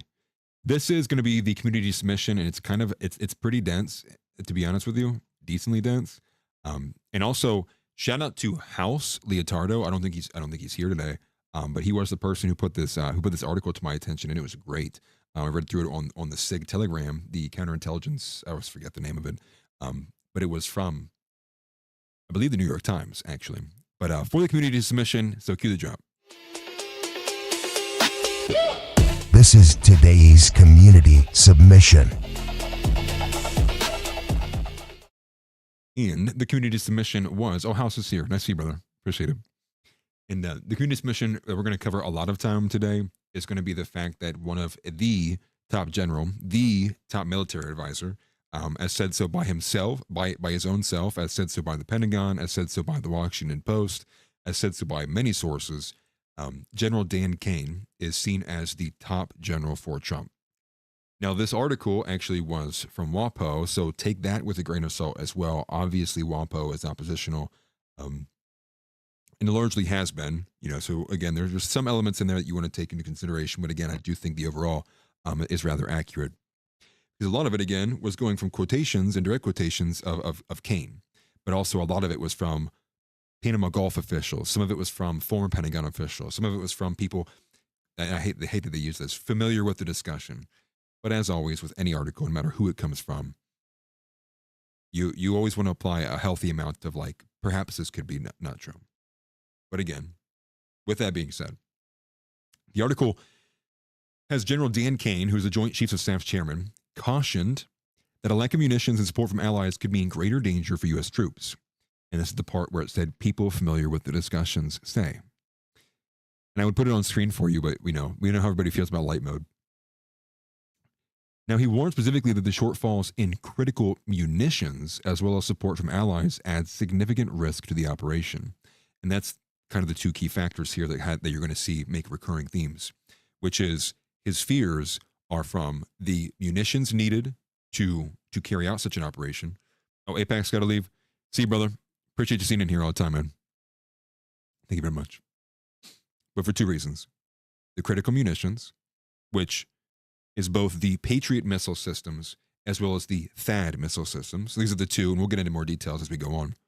But also that there's no support from allies. And this is not even in the sense of, we're like, it's not like the UK is willing to like help us or whatnot. It's that, and I forget which order it came about, but Washington has already been informed that by the Arab countries that they will not allow the United States to launch their operation from their nations, from their bases in their airspace. So it's less so about like the allied like help in numbers and like the French soldiers coming along. It's more so in the element of like how the operation will be able to be laid out.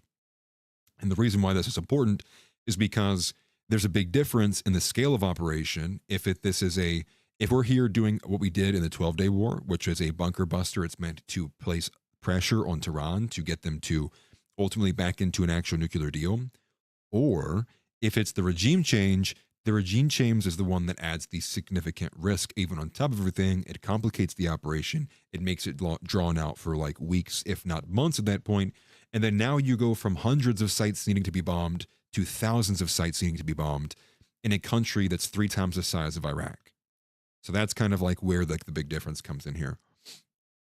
Now, in addition to this, this significant risk element that comes from Dan Kane, the reason why I find it to be curious is because what had been floated, I believe like about 4 or 5 days ago, came from Robert Barnes. And again, I still have no idea where he got the figure from, but it was also boosted by Health Ranger, another former like InfoWars collaborator, or he still might collab with them, is that Washington's expecting somewhere in the ballpark of like 10,000 casualties, which is curious because when I floated that number to Zeb on stream, I believe on the Groper Report, he immediately dismissed it. He was like, "That not even that many died in the Forever Wars all combined," which I did look up. It's about 7,100 in estimates of the Forever Wars.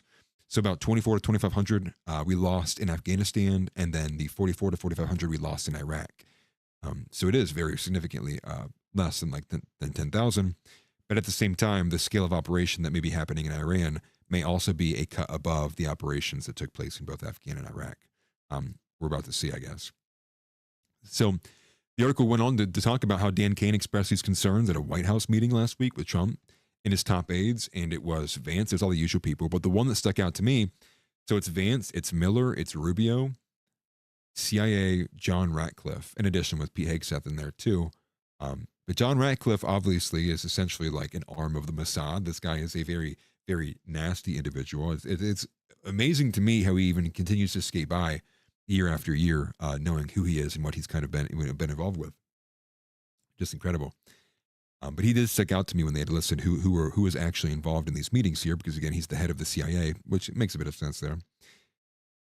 But what Dan Kane's arguing, though, on the munitions element of this, is that because of our ongoing defense of Israel, that is depleting our THAAD munitions. Again, these interceptors, these high altitude interceptors. But it's the Ukraine war and giving all of our and the munitions we're supplying to Ukraine is what's depleting us of the Patriot missile systems. Which is, and in the article they describe this as like, this is one of the most sought after items in that war from Ukraine. One of their top asks is typically these Patriot missile systems. So because we're involved because we're spreading ourselves thin, we're spread between multiple of these. Dan Kane is kind of suggesting, and what seems to be he's suggesting, is that I would imagine if he, in confidentiality, what I'm picking up from the article overall is that he's fearful that if this extends itself to something longer than expected, it may force an immediate exit of one of the other skirmishes, right? It may force an immediate exit out of Ukraine, which I doubt would happen, but it may force it may force them to do a more high priority. Because again, there's a quotation in here we'll get to a little bit later on, but some of these missiles take like a year to 2 years to make. It's something along the lines, your quote was like, for every one missile fired, it takes 2 years to replace it, which I didn't even realize there was that much of a lag on the, American, I guess, ballistic system or the military industrial complex. And so there's a bit more in here too.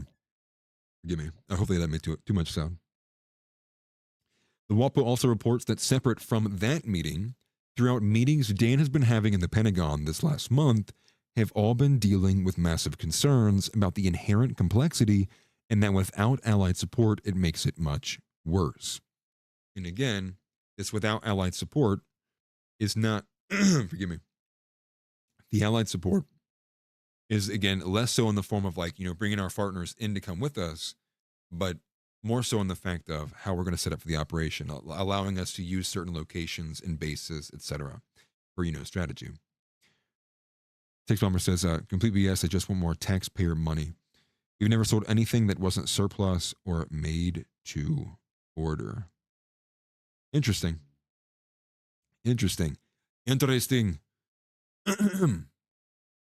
Tex Bomber, our resident, I'm not going to say that. Tex Bomber, our resident ballistics expert. I will take it from him. Let me continue throughout here. Let me pick up my spot again. Now, Trump, what's funny about this, there was an update to this article I was looking at that was sent to me. And Trump himself responded to it, the exact article I'm talking about. And he stated, quote, "It's 100% incorrect that Kane is against war with Iran." They note in the Washington Post that this directly contradicts the overall sentiment from those who spoke to the Post. Now, again, the complexity of the reason why the allies matter and the reason why this is being brought up in addition to the munitions and in relativity to what kind of strike is it? Are we doing a pressure strike? Is this meant to pressure Tehran into a deal? Or are we full-blown carrying out regime change because negotiations are off the table? So this is what they write would be the difference here. And they say here, it's in taking out Iran's missile program, which, forgive me, would require hitting hundreds of targets across the country that, again, is 3 times the size of Iraq. So that would be missile launch sites. That would be mobile missile launch sites, which most of them already are mobile. That would be supply depots. That would be air defense systems. That would be the transportation networks, both the depots where it stores the transportation vehicles, as well as just the vehicles themselves that move all of the equipment that we're talking about. And then they continue, what changes here is if the objective is to overthrow the regime, we're going beyond just a pressure campaign. We're going beyond just this kind of like, mass flash of force. Then now it's going to expand dramatically to thousands of more targets to go after, because instead of just trying to concentratedly focus on an area to pressure, now regime changers are going to require, like, we're taking the country from you. And that means taking on all the security forces, taking on all of the other, like the defense parameters there, right? And so in addition to that, now you're talking about things like command and control nodes, security services, key meeting locations, other miscellaneous sites that are tied to Khamenei, and then all the other general kind of buildings that they've already kind of maybe determined to be specific meeting locations, right? And it's not to say we have all the intelligence, but then all of a sudden they all come into play. It becomes a massive operation now at this point. So they also add that this comes with the expectation that, like, if it does go to a regime change, this would ultimately become, it would last weeks, if not months. And now we're going from something that happened, like the B-2 bunker buster, when we dropped that, it was like, it happened in the middle of the night, and they were back before anybody even realized that it happened. This is going to be so far and above different from that, especially in the regime change element. And I do think at this point in time too, in some of the earlier 12-day war stuff, like, people need to remember, a lot of the retaliation from Iran was symbolic.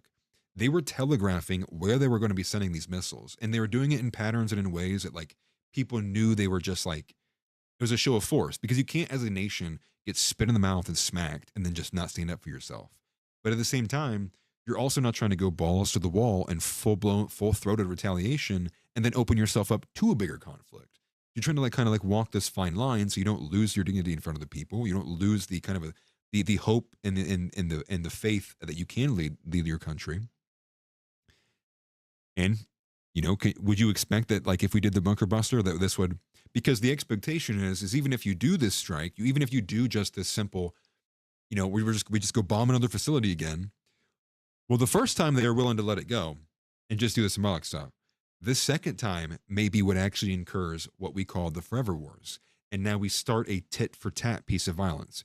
And now what happens next is Iran goes, okay, we played the game. We've been symbolic. We're clearly not negotiating. We're going to start making you hurt too. So what's Iran going to do? Well, Iran not going to come over and start bombing the U.S., but what they will do is they'll start hitting U.S. proxies. They'll start trying to take aim at U.S. depots, U.S. bases, U.S. things. And you know who that jeopardizes? American troops, American citizens, us, people who actually are American, who have stake, and military service members at that. So both have this kind of, in different senses, but both of these options on the table do present an ability for this conflict to get out of hand and extend itself to be much longer than anything that anyone's telling you in the mainstream media right now. Because of the way they would have it, they'd make you believe that they could do a Maduro-like operation one more time, and that's all it needs, one and done, it's over, and we'll make memes about it tomorrow. The top military advisor does not believe that. We got Nike. Oh, Nike, sorry I'm late. Can you take it from the top? All right, everybody, we're going to start over right now. Start over from the beginning. Also, if you are here and you have not smashed the like button, I'm just going to assume you're gay. And sorry that happened. or happy that happened, whatever, not reading all that, which was funny. Nathan James says, unfortunately, we don't have any examples of regime change wars turning out badly in recent history. Interesting. Interesting.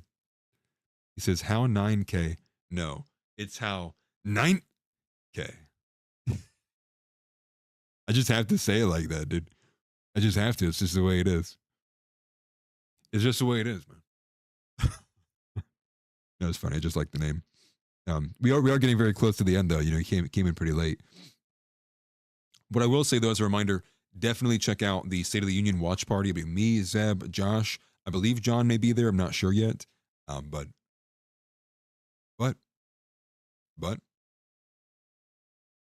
you need to be there. And it'll be at 8:45 p.m. I should be there on time. Who knows, though? But I will be there. Becoming Newman says, does smashing the dislike button mean we are not gay then? No, it means you are black. One of them is worse than the others. And that is for you to decide. Dude, all right, we're still on YouTube, you know. I'm like, all right, dude. I'm not racist. I'm not even doing it. No one would believe me anyways. Okay, picking back up, going back to the Iran war. This kind of, you know, tit for tat violence, you know, the smaller strikes, and then what this would ensue would be, you know, more of this kind of like low humming violence. Ultimately would put itself in a position that it would ultimately escalate once again back to like where we are at now, if not directly kind of falling into that, which then almost lends itself into the United States actually going straight for regime change and not even concerning themselves with hoping that this retaliation is not met with even more force from Iran. And then Tix Bomber says, a single X-47 could evade, eradicate an entire country's radar systems and missiles, as well as spank every single fighter jet they could scramble. They don't even have flares trapped to evade missiles. They can outmaneuver them. Well, so I get the technological element, but do you think, so my thing with this, the big thing here is if all the Arab countries have already told Washington they will not allow them to have come into their airspace to attack Iran, I'm kind of thinking like, how would they do that, right? How would they even make it? How would they? It would kind of force us to stay in the airspace until the operation was carried out, or you know, you just go at, or you just don't care about the relations you're dissolving in between the Arab nations, because this is kind of the next portion of it. This is like with the allies here, which is like that the Arab nations, because they're also being what's the word? Threatened by Iran. Iran's threatened to them, but they've also came to Washington saying to themselves, like, you know, like, we're not going to let you do this. That's what they use in the aircraft carriers. Okay, from the water. But I guess does that not immediately jeopardize the U.S. aircraft carriers? That makes it a singular location to attack. I know. I guess I'm just saying it out loud. Just like trying to like visualize it, like in my head, because like that's I think one of those things that does like it would complicate things, right? It would that like that's what he's talking about. This complexes things. It adds to the risk. Like we can do that, sure. But it's not the way we'd prefer to do it. Seems to be kind of the big way he's kind of laying this argument out. But yes, that's like literally the next point. From the article, a senior Persian Gulf official said that Arab countries have already informed Washington they will not allow their bases to be used for a strike against Iran. And then, quote, from an unnamed Pentagon official, they say, how are we going to be able to do this, especially if the Arabs don't give us overflight? How are you going to hit hundreds, quote, if not thousands, of targets across the country? It's interesting. That seems to go against what Tix is saying. When we talked about the two munitions being critical, you know, both of them being used up. Now, addition to this, though, however, is it's more than just the Patriot missile systems and the THAAD interceptors. It continued going on. There's another missiles that's actually low. And it's the Navy, as they say. The Navy is also suffering with its supply of standard missiles dwindling, which would be the SM-2s, the SM-3s, and the SM-6s. And they say that is specifically because of the defense, again, of Israel against proxy forces in Yemen and across the Red Sea. They got a quote from Mackenzie Eaglin, who's a senior fellow at the American Enterprise Institute, quote, it can take 2 years or more to produce each replacement missile. And then it ended the article here by saying that munitions also dropped so low last year that the Defense Department, the Defense Department had to request $30 billion from Congress to purchase missiles and interceptors, although it did not give the specific information in the article there that I had seen. Dick says, nope, they're on an aircraft carrier that's all but impenetrable. It can jam satellites and GPS. They also have a scrambler that'll confuse the guidance system, and then it gets lasered. Thing is, oh, it takes by right something else out too. Hippocratic Oath says, forgive me, in the last war, the stealth bombers came from Missouri, not Diego Garcia. It was a huge flex for China to see. Interesting. Yeah, Diego Garcia. Iran is freaking enormous too. The Depends department, yeah, bro. I might not live that one down. I don't even know where that came from. He says the thing is, we all have these things. Doesn't mean our government actually has the wants to use / sew it off. They like killing Americans for enrichment. Interesting. Yeah, you know, and this is kind of what makes the whole predictions and the kind of guessing game of the military elements volatile, because technology does play a big role, like in terms of like you're trying to guess and predict like what kind of operation it will be. I think it's like that's almost off the table. Like how could you, right? You know, we're learning about new technology even back from like the Venezuela operation, seeing how those those helmets that were all linked together, like what's the point? Outline allies and then also outline enemies. Doing all these crazy things. It makes it like almost like a video game. So there is something to be said about how volatile it is with technology being included in the equation of how different it can kind of maybe alter people's presumptions of like how the war would be carried out, how the the status quo of these things typically go. But at the same time, I will say that history tends to be pretty strong as an example, and ultimately there's only so far you can make great leaps and bounds of technology, but it's not to say maybe there's something wild still back up the sleeve, and I'm sure there is. But I think if you just look at it historically, like Tixon said, there seems to be something about this element of getting Americans to die for Israel that really gets these people off at the end of the day. So I'm really hoping that we don't get anything like that at all, really. But it is kind of curious to see that kind of difference of opinion there and that kind of dissent. But again, I will say, like I said at the beginning, came from the WAPO. And, and I'm positive that's what Bezos owns. So take that with a grain of salt. The other article that House had put in that I'd seen that I wanted to cover a little bit talks about Ohio. And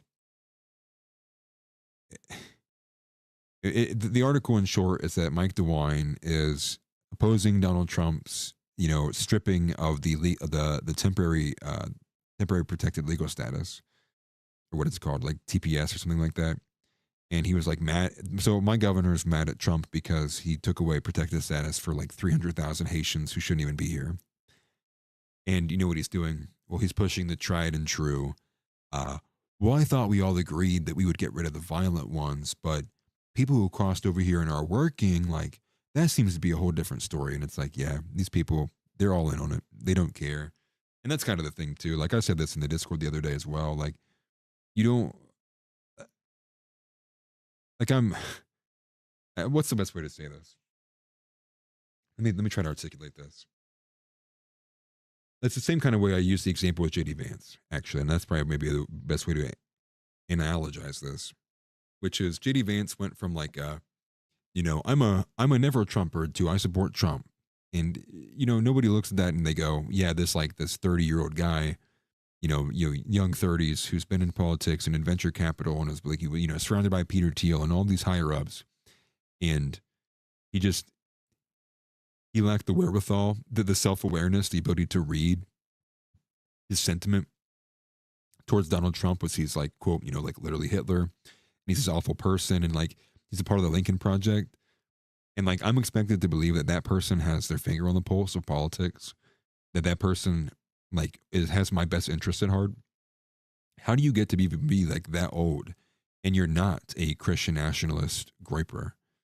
Like, how do you get to be that old? You're involved in politics that much and you don't arrive to some of the solutions and ideas where I am. Because to me, I feel like it's just a natural course. I think people just run naturally the course of these things. You go from like the deep state to, the lizard people to, the globalist, and then you go from the globalists to the Jews. It's just like a natural track. The moment you start putting more names to faces, start putting more patterns of behavior to the people who are exhibiting them. It's not a hard thing to see.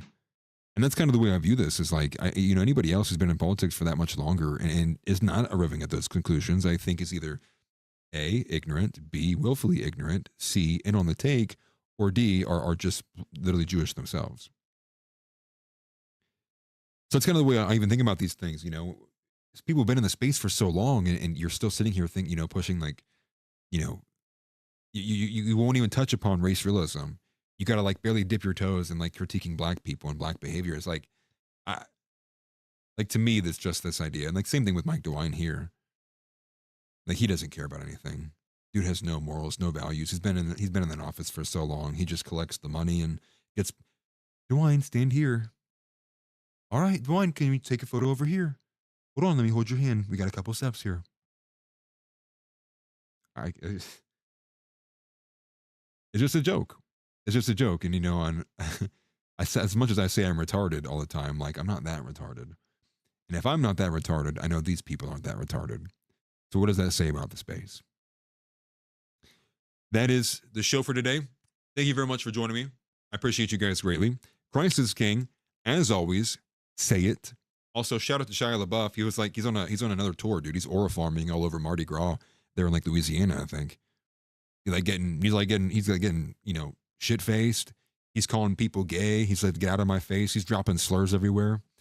Wakes up, gets up the next day, spotted jogging, gets out of jail. Crazy, dude. The guy really represents. But appreciate you all. Appreciate everybody. Christ is King. As always, I'll see you guys next time. Probably will not stream again this week, unfortunately, off of my own channel. But we do have the Graper Report on Saturday with Josh. I will also be doing the circuit with Zeb either on Wednesday or Saturday, because I'm also trying to get more videos out this week instead of streams. And so to do that, I just have to kind of cut away what I'm doing with the streams. I know you guys like them. If I can get a chance to do them later in the night, I still will. It just depends on, just how much I can get done and how I can, be reasonable. Because what I don't like to do too often is do streams where I just show up with like nothing in my hand. And I'm just like, and let's just react to everything all day. Because there's just like enough people who do that. I want to have like at least some semblance of an idea of what I want to say, some direction I want to put things, yada, yada. So hopefully we'll see all of you guys at NAV Creator. Remember, at NAV_creators with myself, Josh VanDerNoord. Zeb Boykin will be watching the State of the Union, and he will be sitting there as we revel in the joy that is being ruled by a Zionist-occupied government. Thank you very much. I appreciate you all. And again, I'm rooting for you guys greatly. I cannot articulate enough how much I support all of you guys tremendously. I appreciate all the comments. Even if a video doesn't do well, I still appreciate seeing you guys showing up, supporting. It means the world to me, and thank you. And so I just want to tell you from the bottom of my heart, I wake up in the morning every single day thinking, how can I take the world over? What can I do? What is the smartest thing? How can I push the message? How can I win for us, for America, for Christians, for Christianity, for Jesus, for white people? That's how I think about the world. So if I make mistakes, hopefully I had the best of intentions. And is there anything else I wanted to add in that? I feel like I did, and I'm missing it. What am I thinking about? What was I going to say? Now I feel like I can't even end now because I'm like, what was I going to say? Okay, regardless, if I can think about it. Oh, that's what it is. The Rumble channel. Rumble channel is live. I've been actively posting it. I haven't put any of the videos there yet, but I have been putting the streams after the fact. I just upload that when I'm uploading to Spotify as well. But yes, follow on Spotify, follow on Apple Podcasts if you haven't already. Even if you don't use them, it just helps to have more followers regardless. But some of you may even prefer just getting the audio format. And they do a bit with the audio too, makes it sound a bit clearer. So maybe some of you would like that too. And but I am on Rumble. And also the Telegram channel is active too. I've been posting that inside the Discord as well. In case anything happens to the Discord, I want to have many options where you can still find me. Yada, yada, yada, yada. Anyways, deport Kash Patel, deport Pam Bondi, and chain any woman over 120 pounds. No, wrong. Forgive me. I'm saying it backwards. Deport any woman over 120 pounds and chain the rest of them to the kitchen sink. And God willing, we will get our country back. Appreciate you all. I will see you guys later tonight if you show up. And if not, I'll see you later on in the week. Take care. Get up and get out. Get out. Get out. I have a question for you. Say Christ is Lord. Say Christ is Lord. Say it. You say Christ is Lord. Get out. Get out. Christ